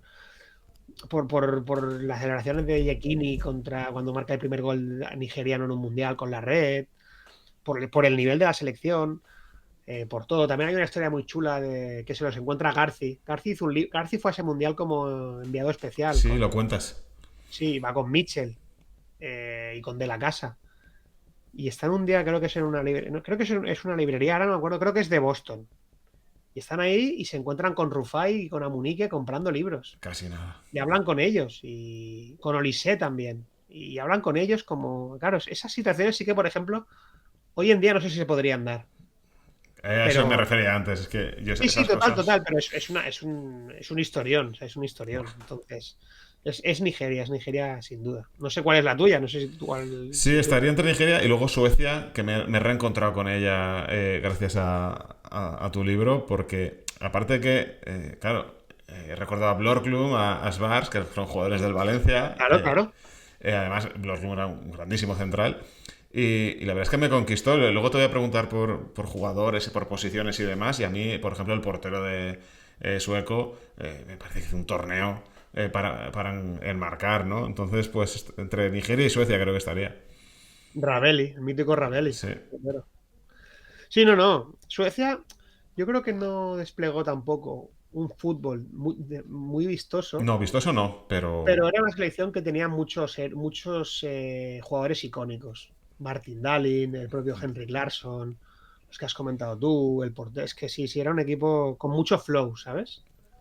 Era un tenía. equipo con Era. superioridad estética y Sí, racial, sí. sí, era como de. Ahora serían influencers, si sé jugar ahora. Total, total. O sea, la gente a veces recuerda más a Bulgaria porque eran más malotes, Estaba aunque Stoikov. Suecia quedó tercera, pero Suecia, a ver, Suecia, sí, sí, sí, o sea, no, no me parece una elección mala, para nada. Un gol con el que te quedes. Pues seguramente el gol de Maradona a Grecia, en el que se va como un lobo a celebrarlo con la cámara y parece que vaya a romper la cuarta pared, ¿no? O Qué sea, en bueno. aquel momento Maradona, yo creo que estaba extasiado, o sea, mucho, o sea, tú yo me acuerdo que yo es una imagen que sí que recuerdo de cuando era pequeño. Y a mí me impresiona, porque claro, cuando ves esa imagen y tienes 7 años y lo ves como, venga, da hasta un poco de miedo. Sí, Pero luego estoy rememorando y sí, sí, sé por qué lo dices, lo del miedo. Sí, sí, sí. Es sí, claro, como. cuando eres un niño pequeño, Mm, a veces yo qué sé, que un perro te ladre, sí, o, sí. ¿sabes? O que de golpe veas un muñeco, Me te encaja, puedes me poner a encaja. llorar, ¿no? Sí, sí, pero me No es que me encaja. pusiera a llorar, ¿eh? Pero Sí, es sí. como que me generó impacto esa imagen. Entonces, luego es un golazo, aparte. No solo como la clava en el ángulo, Maradona, sino la jugada que hacen entre Redondo, Balbo y Batistuta, creo que son. Sí, Batistuta Una ahí, jugada sí. rapidísima de un nivel técnico brutal. Y sí, sí, me quedo con ese gol. Es que. También hay uno de Haji a Colombia muy bueno, que le pega desde un lado y la pelota entra con una especie de Sí. folla seca muy buena. Yo tengo uno Pero grabadísimo porque también creo que para mí fue el. No el gol del mundial, pero sí que me recuerdo de estar viéndolo y, Y es el primer gol que me viene siempre que pienso en el Mundial, que es el de Thomas Brolin a Rumanía en cuartos, el de falta. Ah, sí, sí, sí, claro, ese gol es muy bonito Claro, porque, sorprende a todos y le pega muy bien, pero claro, todo el mundo está esperando un centro o un chut directo y ahí es el más listo son los más listos de la clase, otra vez Suecia. Espectacular, encima creo que fueron en cuartos de final, si no recuerdo sí, mal. sí, son cuartos. Aparte, ese partido es muy loco. Creo que van 0-0 casi todo el partido. Luego se adelanta Rumanía. Suecia empata casi al final. Se van a la Sí. prórroga. Vuelven a meter otra vez 2 goles cada uno. Luego en penal. Es un partido muy, muy bonito y que se decide muy al final. Y dos No solo por los elecciones penaltis. que no las que nadie contaba, a priori. Claro, tú piensas que en ese choque es verdad que Suecia viene de ganar a Arabia Saudí. Pero Sí. claro, en teoría Suecia tenía que tocar Holanda, Bélgica, ¿no? Porque estaban en ese grupo. Pero claro, se mete Arabia Saudí, se mete segunda de grupo, creo. Porque se mete Holanda primera y Bélgica tercera. Claro, es una sorpresa que se meta Arabia segunda. Claro, es que el portero belga hizo un torneo de la leche. Y luego Rumanía viene de cruzarse con Argentina. Entonces, claro, sí, sí, son dos selecciones con las que. Lo típico también se hace mucho, ¿no? Tú siempre que coges un mundial y te dan el bracket, pues empiezas a hacer como tus quinielas, ¿no? Estoy seguro que muy poca gente puso que el cuarto de final iba a ser ese. Vamos, Ni de broma. por Y, no y, decir nadie, ¿sabes? y encima luego no solo nadie espera que un Rumanía-Suecia sea cuarto, sino que luego encima te brinden ese partidazo de prórroga y con goles espectaculares y creo que fueron como. Creo que eres Barça el que inicialmente hace como que va a sacar la falta, el compañero hace un pase raso y perfecto para que defina. Ahora no recuerdo quién fue, pero sí es posible que fuera España. Creo, ¿eh? Aparte, España en esa selección es bastante protagonista, ¿eh? Sí, sí. Luego también está el mítico gol del Maradona del desierto, de Saavedra Guairán, que se Sí, recorre todo el campo, o sea, regateando belgas. sí, sí, sí. Hay goles, o sea, luego está un trayazo de falta de Branco contra Holanda. Hay goles muy chulos. También hay el gol de Baggio contra España, es un golazo, la verdad, cómo se regatea al portero. Es lo que hay. El gol de Caminero también es un golazo, ¿eh? Contra Italia. Hay muchos. El gol de Hierro contra Suiza. O sea, como rompiendo. O sea, Ese no lo ellos tengo habían. ahora mismo. Es un gol en el que Hierro se hace un autopase muy extraño en el centro del campo. Ujú. La defensa suiza se queda parada porque se cree que van a pillar en fuera de juego a los jugadores de España, pero Hierro convierte ese pase en un autopase. Perdón. No Y pasa de nada. golpe se queda solo delante del portero. Es un gol Qué muy, muy bueno. peculiar también. Se- Hay se- Fue un mundial con grandes goles. De hecho, es un mundial que ahora mismo no me acuerdo cuál es la media de goles por partido exacta. Pero desde entonces hasta hoy no ha ido a ningún mundial que supere la media anotadora de goles por partido de ese mundial. Fíjate, hemos dicho, ninguno supera en espectadores el del 94. Ninguno supera en media de goles. Es que lo tuvo todo. Y encima, claro, los Estados Unidos, o sea, el país hizo lo que suele hacer, de acompañar los estadios de toda esa cultura deportiva alrededor de los estadios, de food trucks, shows, música, hizo el soccer para ellos, lo medio convirtió en un deporte suyo, Sí, acompañando a sí. los aledaños de fiesta. Luego también a ese mundial le juega un poco en contra la final, que queda 0-0. Sí. Es la primera final sin goles de un mundial y la primera que se decide en penaltis. Pero yo creo que, por ejemplo, la final de Italia 90, Argentina-Alemania, es una final bastante peor a nivel futbolístico. No te Tuvo un sabría gol de decir penalti por de qué, Bremen, pero. Ujú. pero yo creo, yo la estuve, o sea, yo no me vi todo el Mundial de Italia 90 para hacer el libro, pero sí que quise verme la final pues para un poco compararlas en mi cabeza, y sí que yo creo que la final de Italia 90 es peor que la de Estados Unidos. Que tampoco creo que sea una final mala, o sea, evidentemente no pasará a la historia por ser de las mejores. Hay 10 mejores, seguro. Pero no es tan mala como la gente recuerda. Te lo digo porque además la vi el Claro, último claro. partido que vi fue ese, del Mundial, porque lo vi ahora un año. Y a ver, pues quedan 0-0, pero hay ocasiones y hay. Hay Los equipos llegan muy detalles. pesados, es cierto, pero es que sobre el campo había jugadorazos. Por ejemplo, el duelo que tiene Baresi con Romario y Bebeto es espectacular. Y Baresi venía de romperse el menisco contra Noruega, le operan y se recupera para la final, tío. Eso es Qué una cosa de barbaridad. Un jabato. Eso es un poco una cosa que se ha explicado mucho ahora, ¿no? Con el tema de los meniscos, ¿no? Es decir, ahora cuando un jugador joven se lesiona, le recomiendan no quitar el menisco, porque si tú quitas el menisco, ya digamos que esa articulación, que al final necesita como un poco como un engranaje, estar un poco lubricada, por así decirlo, si tú le quitas esa membrana, vas a hacer que esté como más rígida. Entonces, por ejemplo, cuando le ha pasado a jugadores como Ansu Fati, les han recomendado reconstruir, no quitar. En el caso de Baresi, se lo quitaron para que se recuperara más pronto y porque creo que Baresi en aquel mundial ya tenía 34 años. O sea, Ya. poco más le quedaba ya que jugar esa final, ¿sabes? Era diferente, pero eso también me permitió yo ya sabía lo que había pasado con Baresi, pero me hacía falta como documentarme más de lo que había pasado realmente al detalle. Y cuando lo leí entendí muchas cosas de lesiones, incluso de a día de hoy. Eso pasa mucho también cuando, Has aprendido de lesiones. más que de lesiones, O de he aprendido un poco recuperaciones. esto, ¿no? Justamente cuando lo estaba escribiendo, se hablaba mucho de que Ansu Fati, que las lesiones, que tal y cual, que si los meniscos, que si suturar, que si retirar. Y claro, a un jugador joven con toda una carrera por delante, si tú le operas, tienes que ir con cuidado, porque si le quitas algo que en el cuerpo es prescindible, pero en la élite te puede hacer la diferencia de ser un jugador de élite a ser un Claro. jugador del Claro. montón, Claro. pues le puedes estar arruinando una carrera a un jugador. Totalmente. Te pregunto por equipación favorita, que seguro que tienes. Yo creo que la de Alemania. Equipación favorita. No, es que yo creo que. Ostras, es complicado, ¿eh? Te he pillado, ¿eh? El coleccionista de camisetas no No, tiene... pero porque sabes ahora que hay tantas. Ah, no, Ya. no. Sí, es una que no tengo además todavía. Es Ostras. la camiseta de Estados Unidos que es como tejana, Vale. que es como así denim. Es guapísima. Y no la tengo todavía, ¿eh? Nunca la he encontrado a un precio y a una Razonable. condición que me satisfaga, ¿sabes? Y no es barata, ¿eh? Ya me imagino, ya. Pero seguramente sea esa, ya te digo. Y también tengo el reto de conseguirla. La conseguiré, la conseguiré. Siempre que esos retos los suelo conseguir. También es verdad que, claro, como hablamos de sumas importantes de dinero, pues hay que siempre intentar construir algo que la relación calidad-precio, sostenibilidad, economía Claro, claro. tenga cabida. Entonces, bueno, pues no Lógico. pagaré 500 euros por ella. Y si los pago será generándolos vendiendo otras de mi colección, ¿sabes? O sea, no.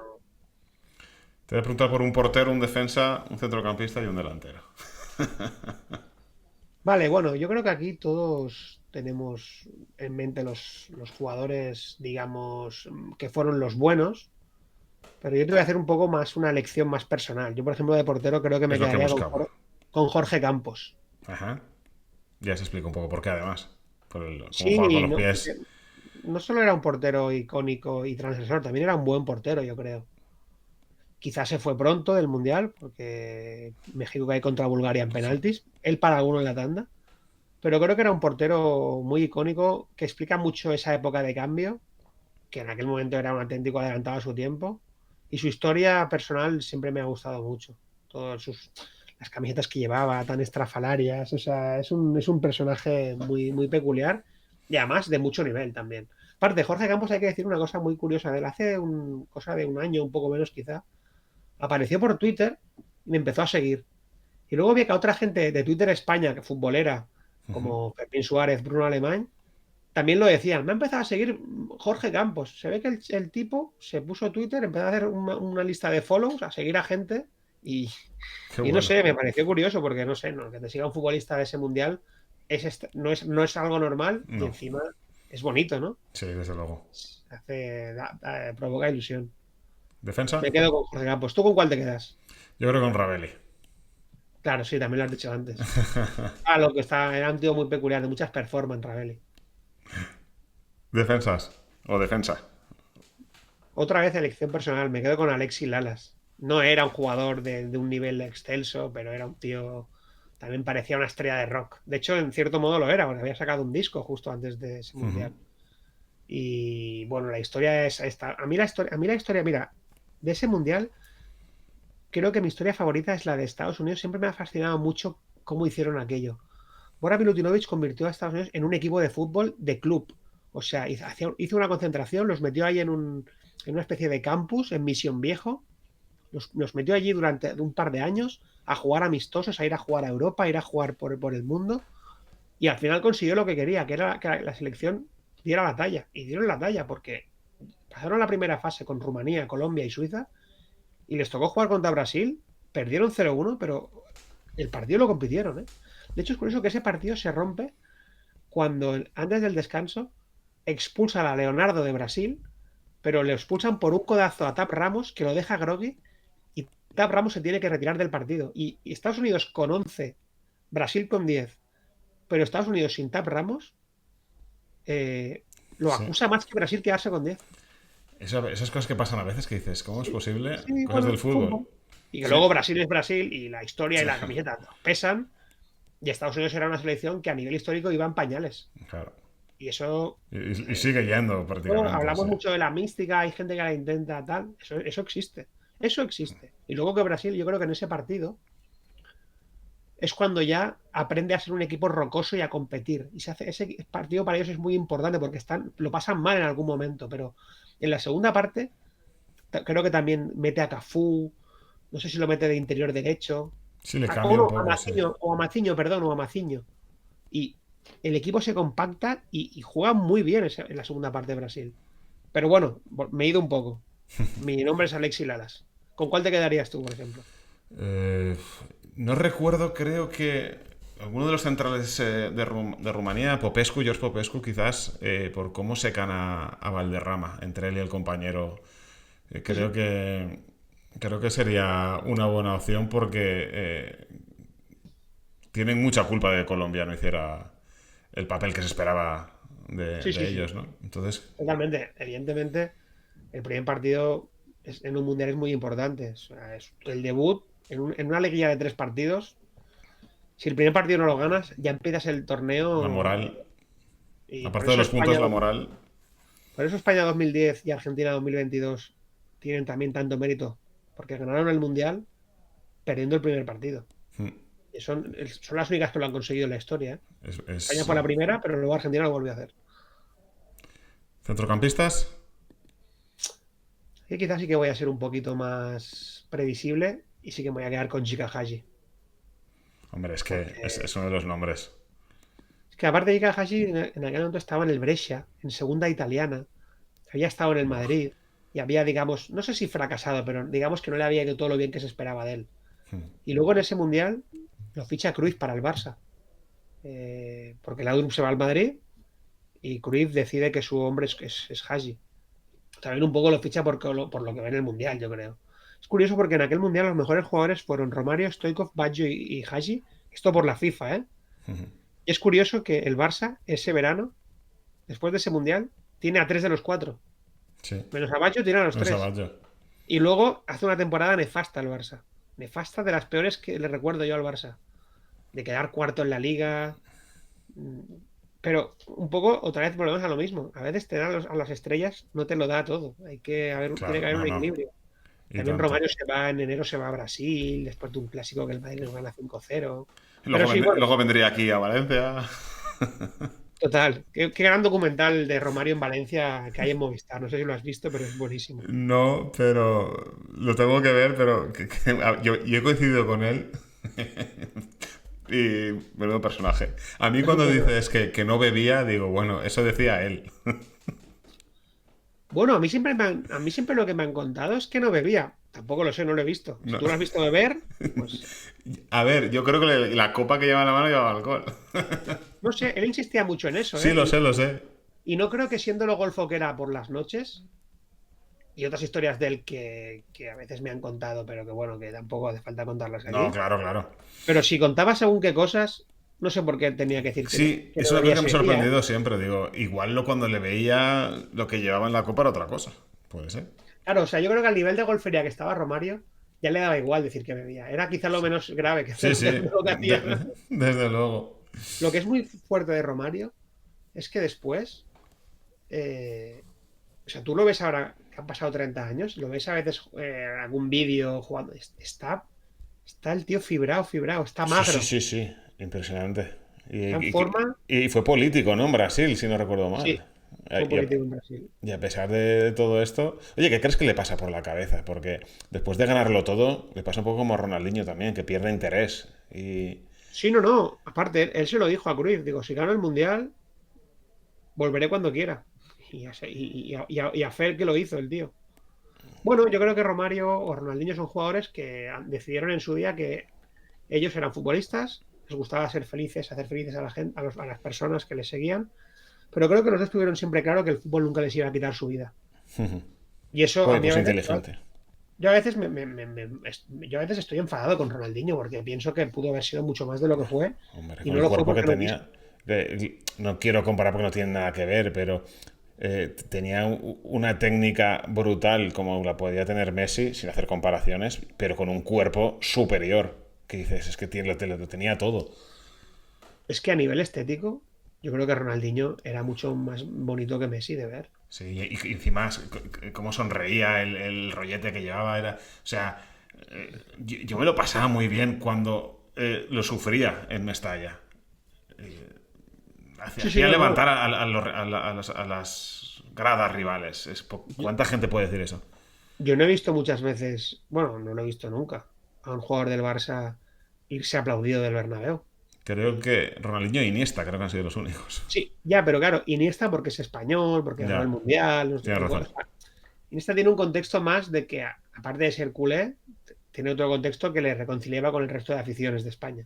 Menos la de San Mamés, que siempre le pita. Pero sí, sí, Ronaldinho, o sea, aplaudido por un partido con el Barça. A mí eso me dejó muy impactado, la verdad. Impactado. Han habido delanteros, no quiero detenerme aquí tampoco, Luego pero claro, tranquilo. hablando de delanteros, me viene la figura de Salenko, que es un tío súper peculiar, consigue un récord en este mundial. Súper extraño o extravagante, sin pasar de la fase de grupos con Rusia. Y venía de Logroñés, que luego lo fichan en el Valencia, pero el Valencia realmente no hizo nada. Pero venía de Logroñés. Además, Salenko, ¿sabes? No sé si os recordarás que en ese mundial a una serie de jugadores rusos los sancionan, no los sancionan, sino que se Le arremeten contra señalan. el seleccionador, hay un motín contra el seleccionador, Sí, la federación se pone de parte del seleccionador de Pavel Sadrin y entonces Sadrin no los lleva, les llamaban los Russian Rebels. En las de esto de televisión, en las rótulos, me quiere ponía sonar de haber Russian leído Rebels. algo. Entonces, Salenko acaba siendo parte de esa convocatoria porque de los delanteros como Ganchels, titulares no van. Entonces va él. Pero bueno, deja una historia, pues ya te digo. El Rusia-Camerún es un partido entre dos selecciones eliminadas donde hay dos récords que no se han superado todavía. El de los 5 goles en un partido y el del goleador más longevo de la historia. O sea, 42 años tenía Roger Milla cuando marcó aquel gol. Entre Milla y Salenko hacen ahí. Y luego nadie, es que es una cosa y de un delantero que nunca más se supo. Entonces son cosas Bueno, son que ya estas no cosas. pasan. Sin que Es querer como, caer en la nostalgia, como decías tú bien antes, que por ejemplo, en el Mundial de España, que está el Hungría 10, El Salvador 1. Y luego creo que Hungría es un equipo que no sé ni siquiera si pasó la fase de grupos, pero le metió 10 goles a El Salvador, ¿sabes? O sea, y es la goleada de los mundiales. Creo que nunca nadie ha metido en un partido 10 goles en un mundial. no lo sé. Sí, bueno, yo creo que los mundiales son un género en sí. Sí, Dentro desde del luego. Es como los Juegos Olímpicos, ¿no? Son un género en sí, ¿no? O sea, siendo otra cosa mucho Sí, más sí, magnánima y con todos los deportes, pero en estos grandes eventos que son por cuatrienios, pues yo creo que pues dan para tener su propio registro y su propia, ¿sabes? generan relatos por sí mismos. Claro. Oh, Y está bien que esto pase en sí, partidos insospechados o con jugadores así. Me encanta, a mí me encanta que sea así. O claro. sea, Le da si, vida, le da interés, le da. si el récord lo tuviera Messi o lo tuviera Maradona, oye, pues bien, pero lo tiene Oleg Salenko, pues mira, oye, hay que estar ahí también, ¿sabes? Claro, genera cultura deportiva y futbolera. Una cosa que me llama la atención es la importancia de los mediapuntas entonces, que hablas de muchos en el libro, y es una figura que misteriosamente ha ido desapareciendo en los últimos años. Sí, la figura del enganche clásico del 10 Me argentino. gustaba a mí Aimar, Verón, Litmanen, Totti, que hablabas también de él antes, y es una cosa que... hay una explicación de... Tú que sigues más el fútbol. Bueno, yo creo que la explicación es que el mediapunta era un jugador ante todo virtuoso, que a lo mejor era un jugador que podía tener gol, pero no tenía por qué. O sea, estaba más dedicado A a pasar. crear, a dar un pase, a dar un último pase. Luego, pues Maradona tenía gol, ¿eh? Por ejemplo, Valderrama no tenía tanto. No era un gran goleador. Hagi sí tenía gol. Pero bueno, yo creo que al final, últimamente, o sea, ya no hay equipos que jueguen con media punta. Antes era un poco el 4-4-2 en rombo, el Sí. 4-2-3-1, más en los 2000. Pero ahora ya los equipos suelen jugar con dos extremos y con un delantero y Mm. con dos interiores. Y además suelen hacerlo con... Son jugadores que... El 10 era un jugador que normalmente quedaba más liberado de... Era casi jugar con uno menos. Ya. Más allá de que también podía ser jugar con uno menos si tu delantero era pues como si fuera un Lewandowski o un... ¿Sabes? Un tanque, sí. Sí, entonces, ¿qué pasa? Que es lo que hablábamos antes, la evolución del fútbol en el juego, de cara a todos los jugadores presionen, es la que un poco ha eliminado esa figura del 10 un poco de forma Claro. paulatina, ¿no? Sí, También, sí, porque al final no era lo mismo el Burrito Ortega que Pablo Aimar, no era desde lo luego. mismo Riquelme que Maradona, pero poco a poco la propia evolución del fútbol los fue eliminando. También, por ejemplo, te digo una cosa, yo recuerdo que hace 10 años se decía mucho, no, se está perdiendo la figura del extremo. Ya no hay extremos como Joaquín o Vicente, pero en cambio ahora Vinicius, Lamine Yamal, Mohamed Salah, ahora Nico Williams. Ujú. Ahora vivimos en una época en la que otra vez yo creo que los extremos están otra vez aflorando. O sea, que igual Y yo vuelve el media punta. Puede lo veo ser. más complicado, pero sí que yo creo que en el fútbol moderno se habla mucho siempre del desequilibrio en banda y Sí. yo creo que eso hace que en las escuelas pues surjan este tipo de jugadores. Pero yo recuerdo que hace, no sé, hace 10 15 años se hablaba mucho de que ya no había extremos. Y ahora pues están un poco... Lo También porque a lo recuerdo. mejor los extremos como Messi, pues empezaron su carrera como extremos y luego acaban siendo delanteros, casi falso 9. Cristiano también empezaba más tirado a la banda y acabó, claro. Sí.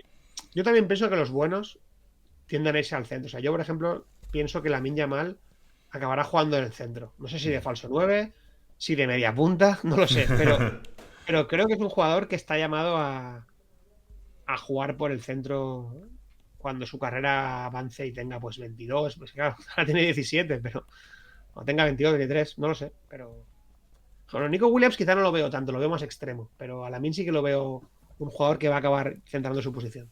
Y un poco igual que Mbappé, ¿eh? Mbappé empezó jugando más en la banda y cada vez más su posición es más centrada porque como es un jugador tan bueno, cuanto más cerca esté del gol y de hacer daño a las defensas, pues Antes de cerrar, sí, yo creo que nos falta elegir delantero, ¿no? A ti y a mí, a los dos. bueno, yo me había ido ya. Sí, yo creo que me quedaría con Baggio, creo, con Roberto. Que creo que ha sido. Aparte por el cierre poético que le das al final del libro, cuando dices que el mundial empieza como acaba, con un penalti fallado. Y luego él, aunque es verdad que yo. Bueno, todos los que crecimos en esa época lo acabamos viendo más de centrocampista ofensivo, de media punta en sus últimos años, y a mí me gustaba la dupla que hacía con Del Piero. Yo siempre he sido muy de Roberto Baggio. Sí, no, no, es que yo te iba a decir que yo creo que el mejor jugador de ese mundial, en realidad, o sea, a ver, esto es muy opinable, ¿eh? Pero yo creo que es Baggio, tío. O Yo sea, creo que Baggio hace sí. un mundial. Lo que pasa es que me gusta tanto que igual no estoy siendo objetivo. No, y también está Romario, y quien diga Romario también tendrá razón, Claro. pero al final Baggio hace un poco como Paolo Rossi. Desaparece en la primera fase y en la segunda fase, Nigeria, 2 goles. España, 1 gol. Bulgaria, 2 goles. O sea, mete prácticamente él a Italia en la final. Pero luego en la final no puede hacer como Rossi y ganarla. Eso le falta. Se Pero retira antes de tiempo, ¿no? Si no recuerdo mal. dime. Se retira antes de tiempo, ¿no? ¿Le sustituyen, puede ser? ¿En la final? ¿O me lo estoy inventando? No, no, no porque falla el penalti. Ah, es verdad. Coño, claro, si lo acabo de decir yo. Madre mía, ¿cómo estoy? No, no te preocupes, pero o sea, es lo que te decía. Se llega a dudar mucho de si va a jugar, porque estaba tocado. Ah, por eso, por eso. Claro. Le retiran semifinales. En semifinales creo que es cuando lo sustituyen. Y por eso Sí, se me ha ido. Vale, sí, vale. correcto. En semifinales le sustituyen. Sí, sí, sí, sí. Ahí No, está. te decía que no hemos hablado de España en concreto, aunque sea un poquillo. Sí, Que- no, claro. A ver, España realmente, yo creo que hace un muy buen torneo. España juega sus mejores partidos contra Italia y contra Alemania, que son en teoría las selecciones buenas, y es cuando juega peores contra Corea, contra Bolivia, hace partidos bastante nefastos. Contra Suiza gana 3-0, pero realmente Suiza tiene ocasiones claras para meterle al menos un gol a España o dos. Solo que España pues hace valer más su categoría y gana el partido. Yo creo que esa selección, y sobre todo Clemente, su figura y el nivel de ese equipo, yo creo que con los años, al menos mi visión ha mejorado. Te iba a Cuando preguntar justo eso. A día de hoy, ¿qué opinión tienes de Clemente? Porque me ha saltado, y no es broma, me han pasado, creo que ha sido esta mañana. Sí, ha de sido Bullo, lo de Bullo, justo. Que, claro, sale metiéndose con Bullo. Al principio dice que no lo va a hacer y acaba metiéndose con él. Y enlaza con lo que has comentado tú antes. Que él quiere un equipo que se conozcan. Creo que lo estabas comentando a raíz de Estados Unidos, o no sé de qué selección ha sido, de la importancia de que sean un conjunto, de que se conozcan, de que por encima de las estrellas, y por eso triunfaban en selecciones como Rumanía, como Suecia, porque eran un conjunto unido. Y Clemente estaba diciendo en el vídeo que no quería gente como Bullo en la selección porque, insultos aparte, no le iba a hacer a la plantilla estar toda unida, ¿no? ¿Y qué opinión te merece todo esto? Y sobre todo con el tiempo, la que tienes sobre Javier Clemente. sí, bueno, yo creo que Clemente era un seleccionador que aparte de tener conocimientos futbolísticos y tácticos, también era una persona que le daba mucha importancia a nivel humano. No voy a decir que Clemente sea un santo ni nada, Clemente Hombre, era un no. tío con carácter y que también muy polémico, Ha soltado algunas que es para cerrarle. pero realmente sí que creo que el primero yo creo que hace una gran selección, hace un equipazo, sin estrellas, como bien decías, pero consigue construir un equipazo. Y yo creo que él es un poco lo que también le pasa muchas veces a Luis Enrique. Cuando Luis Enrique consigue que el grupo le siga, como le siguió España en la Eurocopa del 21 Total. o ahora el PSG, él consigue que el grupo se cierre, se bunkerice y Clemente pues se valió mucho de su polémica con el grupo Prisa y con la cadena SER para lograr eso. Y lo logró, lo logró. O sea, yo creo que lo decía Luis Enrique. Decía, a mí si Clemente me hubiera pedido que me tirara por un puente, Sí. yo le hubiera preguntado que a qué hora. Sí, Guardiola o él, sí, uno de los dos lo dijo, seguro, sí, sí. Luis Enrique. Pero Ah, bueno, vale. Guardiola, que fue a ese mundial y jugó poco, porque no tenía protagonismo, porque a lo mejor él prefería poner a otros. Ahora, tampoco nunca creo que la haya escuchado hablar bien de Clemente, pero no creo que Guardiola piense mal de Clemente. Estoy No, seguro que no. me extrañaría mucho, la verdad. Seguro que Guardiola, que es un tío que siempre se jacta de haber aprendido de todos los entrenadores que ha tenido, estoy seguro que de Clemente ha aprendido cosas, estoy segurísimo. Evidentemente es un entrenador que ahora ya para el fútbol de hoy en día nos parecería un poco anticuado, Sí. pero que, joder, con España logró.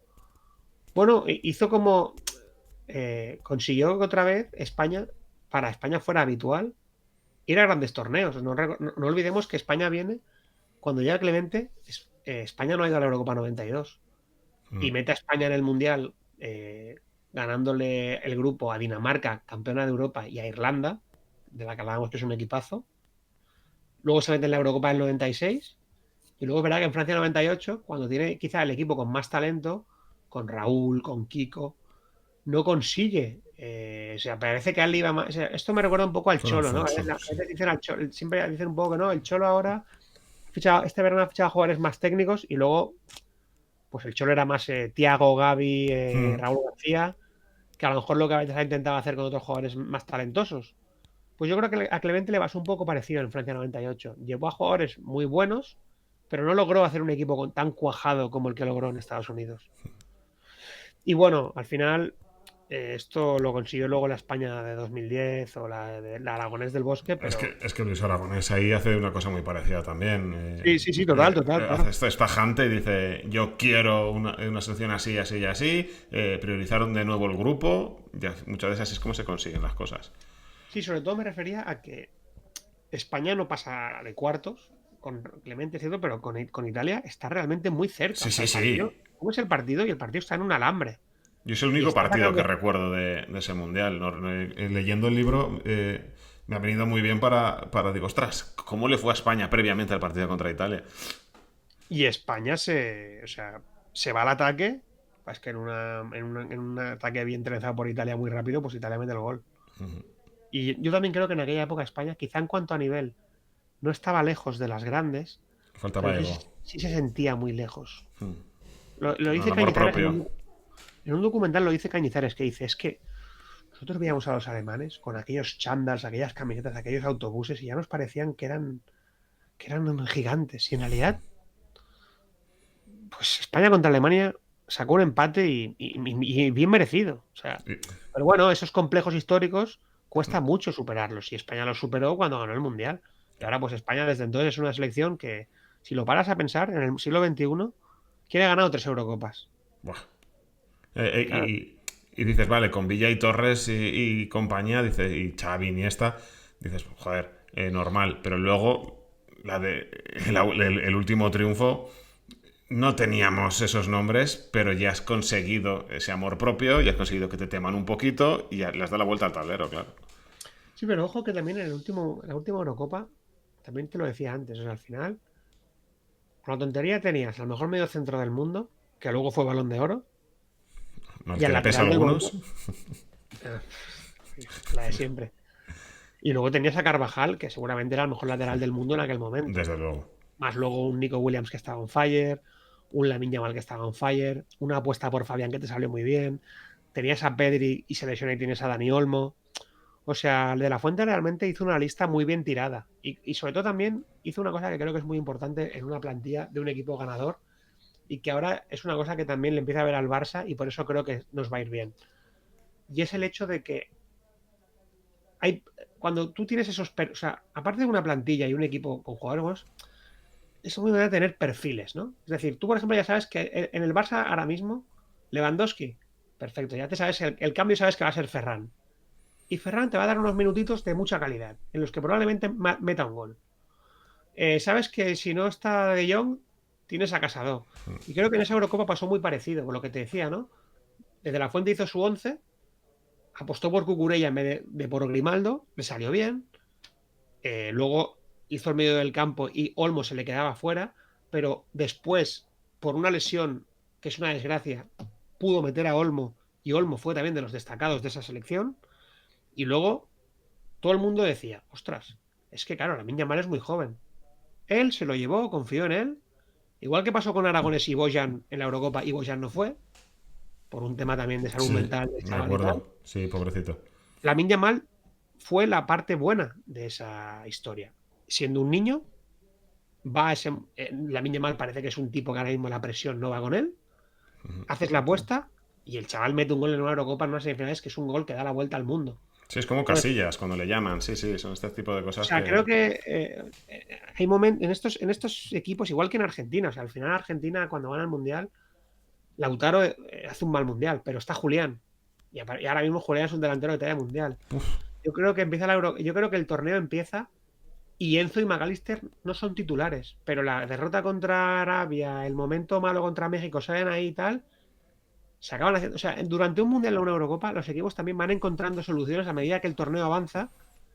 Y si esas soluciones de jugadores inesperados salen bien, es muy importante. Y a España le pasó en la Eurocopa esta. O sea que es cierto que quizá no es tan buena como la de Xavi, Iniesta, Puyol, Piqué, Villa, Torres, pero ojo con la selección española que ganó la Eurocopa. Mucho ojo porque ahora mismo seguramente el único equipo del mundo que le puede hacer sombra es Argentina. O sea, son las dos grandes selecciones del momento. Y mira que Sí, en estoy de Europa está acuerdo. Francia con Mbappé, una Alemania un poco ya renovada, pero España es un equipazo, ¿eh?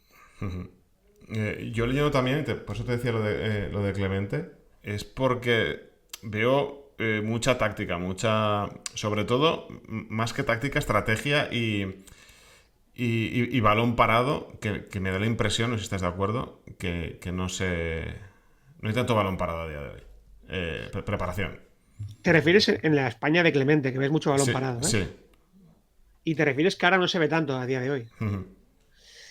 Mira, el otro día comentaba Arteta, yo este dato lo desconocía, ¿eh? Pero decía Arteta que el 40 y pico por ciento de los goles que se marcan en cuartos de la Champions, Sí. históricamente, son de estrategia, Wow. o de falta directa, o de córner.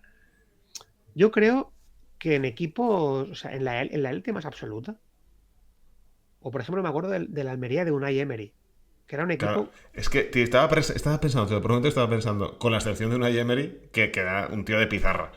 Bueno, con nada, excepciones, Villas Boas también, pero que en general me da la impresión de que no. Pero igual Pues es yo cosa mía, creo, ¿eh? o sea, yo creo que en el fútbol actual, co- y un poco siempre ha pasado, los equipos buenos que encima dominan la estrategia tienen un plus Claro. competitivo muy alto. Y yo creo que los entrenadores grandes lo siguen sabiendo. El mismo Barça de Flick lo está haciendo. Los grandes equipos del Cholo Simeone han sido equipos de estrategia, tanto ofensiva como defensiva. Bueno, sobre todo los saques lo digo también por los saques de esquina, me da la impresión que antes se aprovechaban más, pero igual es cosa mía, ¿eh? Eso es cierto, pero también porque los defensas tienen más nivel y también se entrena mucho a nivel defensivo. O sea, al final esto es como todo, ¿no? Una vez tú inventas algo, luego Sí, está el contrainvento, claro. ¿sabes? Está el arma y la pócima para, ¿sabes? O sea, está pues, Sí, sí, sí. un poco lo que ¿qué hizo Mourinho con el Barça? Creó un anti-Barça, ¿no? O sea, Messi Cristiano. ¿Sabes? O sea, un poco intentaba, o sea, Xavi a lo Contrarrestar, mejor. sí, sí. Es como el antivirus. El virus y el antivirus, totalmente. Entonces, pero eso es una cosa que hizo Mourinho, pero que no se lo inventó él. O sea, eso se hace. O Sí, sí, sea, claro, claro. se hace para acabar con la hegemonía de un equipo, o también a veces lo haces para. Pues me acuerdo también que hubo un tramo de la temporada, al principio, que se hablaba mucho del fuera de juego del Barça de Flick, que provocaba muchos fueras de juego. Sí. Pues durante unos partidos se vio que le empezaron a pillar el truco. Yo creo que ahora es una técnica que siguen teniendo en su CPU los jugadores, pero se siguen provocando muchos, pero si te fijas ya no se habla tanto de ellos, porque digamos que el equipo ha visto que le han contrarrestado eso y Flick, como buen entrenador, ha sacado otras virtudes del equipo. Entonces, esto siempre Sí. es un. Al final el fútbol, eso lo dice mucho Guardiola, es una evolución constante de encontrar un truco, que te lo pillen, encontrar otro que te lo van a pillar, volver. Pasa constantemente. Es para Pero listos. Es para listos. Pero yo, al final, si ves menos. También se dice mucho que ya no se ven tanto goles de falta, que ya no se ven tanto goles de vaselina, que ya no se ven tanto goles regateando al portero. Y es cierto que no se ven tantos, pero sí que se siguen viendo, ¿eh? De hecho, hace poco, el otro día, mientras lo decía alguien, vi uno, tío, no me acuerdo de quién. No sé si fue, creo que fue regateando al portero. No me acuerdo de quién fue ahora, no me acuerdo. No me acuerdo. El mejor Pero jugador de bueno, España. y goles de falta, los dos de Clan Rice el otro Buah, día, ya lo buah. viste. Qué belleza. Vaya chirlos. Buah. Un jugador de España. Que sí, el mejor para ti. El mejor de ese mundial es claramente Caminero. Es el jugador del mundo. Aparte, mete un gol contra Bolivia, mete el gol contra Italia. Es el mejor jugador. También estuvieron muy bien Sergi Barjuan. También hizo un gran mundial Luis Enrique. Pero el mejor de ese mundial, yo creo que fue Caminero. Caminero. También es eso, un poco un jugador que también hablaba un poco de aquella selección, ¿no? Un jugador que nunca fue una gran estrella. Un jugador que incluso cuando se fue haciendo mayor, fue retrasando su posición. En ese mundial era casi un delantero, un centrocampista ofensivo. Y luego acabó jugando en el Valladolid de central. También era un equipo que eso, el partido contra Suiza, Clemente sale sin delantero. O sea, el delantero es Luis Enrique. Entonces era un Va, equipo con jugadores muy, muy polivalentes. desde Y, luego. y el jugador del Mundial España es Caminero, sin duda. Sí, Vamos a ir acabando, Albert, que te he claro, claro, sí. robado ya muchísimo tiempo, pero sí que te quiero preguntar si le hemos encontrado explicación a que Sandor Pool arbitrara la final y fuera considerado de los mejores del mundo, pese a no expulsar a Tassotti. A ver, yo la opinión que tengo te la puedo decir un poco a través de lo que dijo Clemente, cuyas palabras hago mías. O sea, él dice, bueno, llega el partido, Sandor Pool no ve la jugada, siente que está sangrando, le dice que se vaya del campo, no pita penalti, acaba el partido. Y claro, al día siguiente o a los 2 días, la FIFA sanciona a Tassotti con 8 partidos. Es decir, lo sanciona por lo que ha hecho. Y a Sandor Pool, en vez de sancionarle, De premio. le premia con la final. Pues es que tampoco creo que haya mucho más que añadir. ¿No? Y luego los Es decir, años, encima, le dan el torneo, el trofeo a mejor árbitro. Es que. Clemente, por ejemplo, su teoría es, yo en eso no estoy tan de acuerdo con Clemente porque esto al final no quiero pensar así, pero bueno, es su opinión y hay que respetarla también. Él decía que Italia, o sea, el Mundial estaba lleno de italianos. Había mucho italiano, o sea, creo que en el partido de España-Italia a lo mejor hay 3.000 españoles y 30.000 italianos en las gradas de Boston. Y luego, pues en Nueva York en semifinales sí, había un montón también. Había un Little Italy, ¿no? En la final igual. Entonces él decía, hombre, la FIFA dice que, bueno, claro, tú imagínate 3.000 españoles contra 20.000 italianos. Pues claro, la FIFA quiere que el campo esté lleno de italianos. Eso es su teoría. No creo que fuera por eso, pero bueno, también está la historia mítica de Grondona, ¿no? Que cuando Maradona da positivo, en Ya. teoría, en el positivo de Maradona hay un defecto de forma, porque en el bote donde está la sustancia ya está etiquetado, algo que no se puede hacer, el bote tiene que ser ciego. Y cuando la AFA va a reclamar eso, los médicos de la AFA van a reclamar eso porque se han dado cuenta, le dicen que no, que Maradona ya está fuera, que la saca Grondona.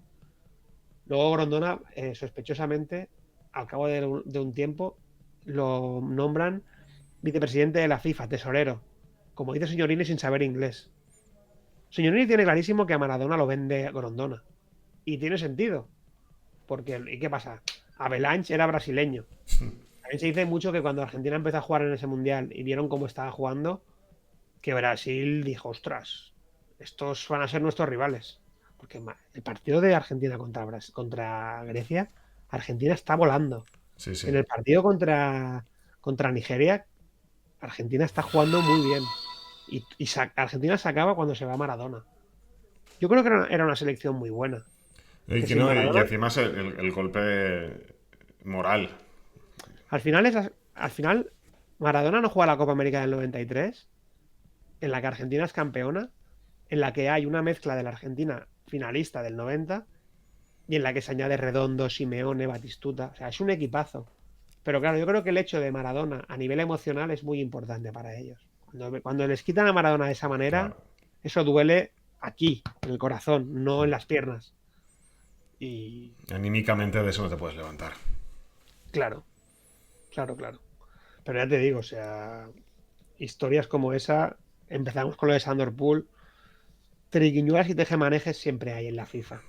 Y hay tíos que están protegidos por los mandamases, árbitros, delegados, directivos, y pues seguramente Sandor Pool era uno de esos árbitros mm, que la FIFA tenía en alta estima. Porque evidentemente no es normal. Igual que no sería normal que a Marciniak le den la final de la Champions después de lo que pasó con el penalti de Julián Álvarez. Ya. No, no, es que, a ver. ¿Sabes? Sí. Entonces, bueno. Pero, quizás se la dan, ¿eh? Porque también hay que decir, Marciniak que es un árbitro de reconocido prestigio y también se lo ha ganado en otros partidos, ¿eh? O sea, no es un árbitro que para mí sea malo. Ahí hay un error, evidentemente. Creo que hoy decían que va a estar en un partido de Europa League, pero a su asistente del VAR se lo han cambiado. Entonces,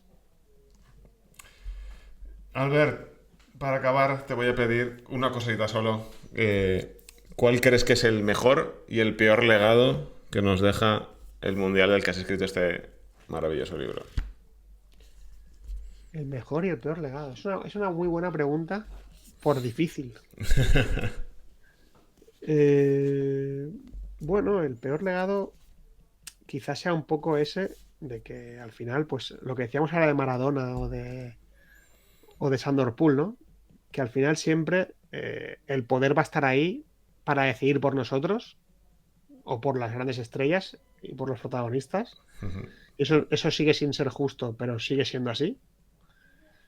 Y en ese mundial se recuerda de una manera muy, muy trágica. Evidentemente, otro recuerdo muy negativo es la muerte de Andrés Escobar.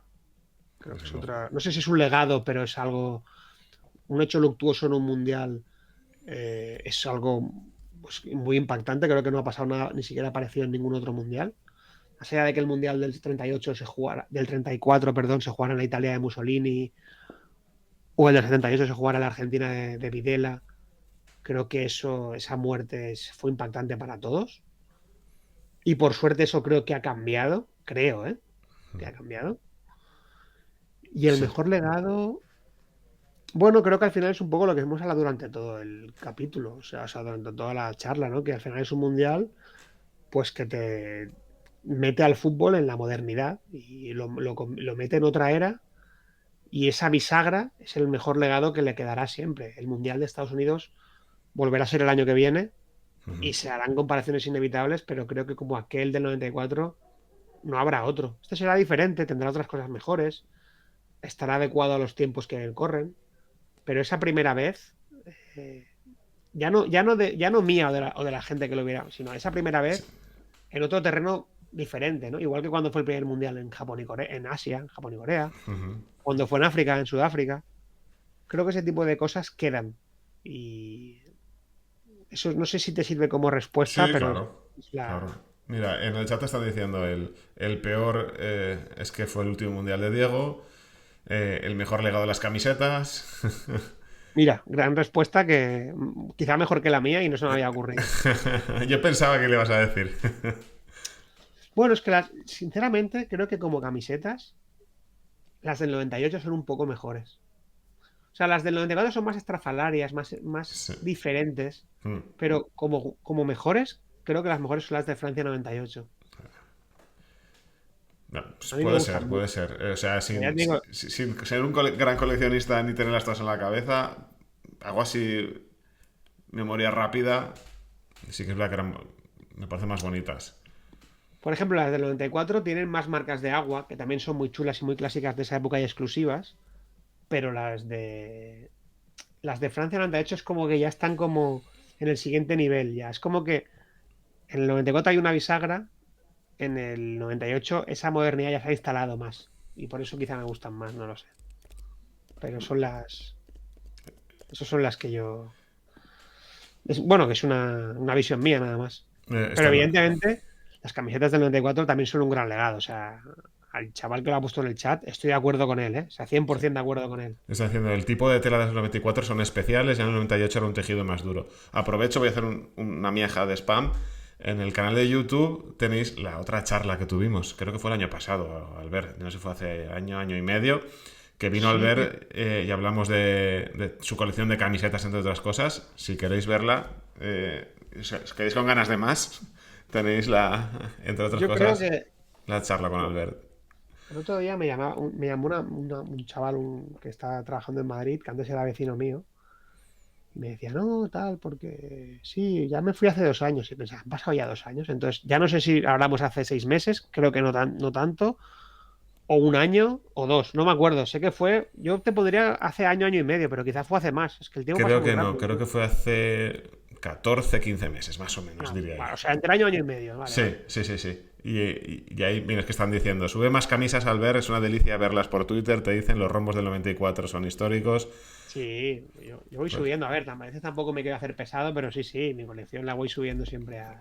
pues tenéis en YouTube la charla que hicimos con él sobre su grandísima colección y me despido con una reflexión que, tanto leyéndolo como hablando con él, se me ha quedado en la cabeza. Aquí seguimos mucho los Juegos Olímpicos y este libro explica los problemas que pueden haber en 2028, Los cuando Ángeles. en Los Ángeles, en los Juegos Olímpicos, con las distancias kilométricas que van a haber para ir de un evento a otro, y los trabajadores y los espectadores van a vivir una locura. Si voy, yo estuve en los de París este verano, estaba todo muy recogido, muy bien, y me parece que la experiencia olímpica puede distorsionarse un poco en Los Ángeles, porque ya muchas cosas están yendo para afuera. Es la reflexión que quiero Además, dejar.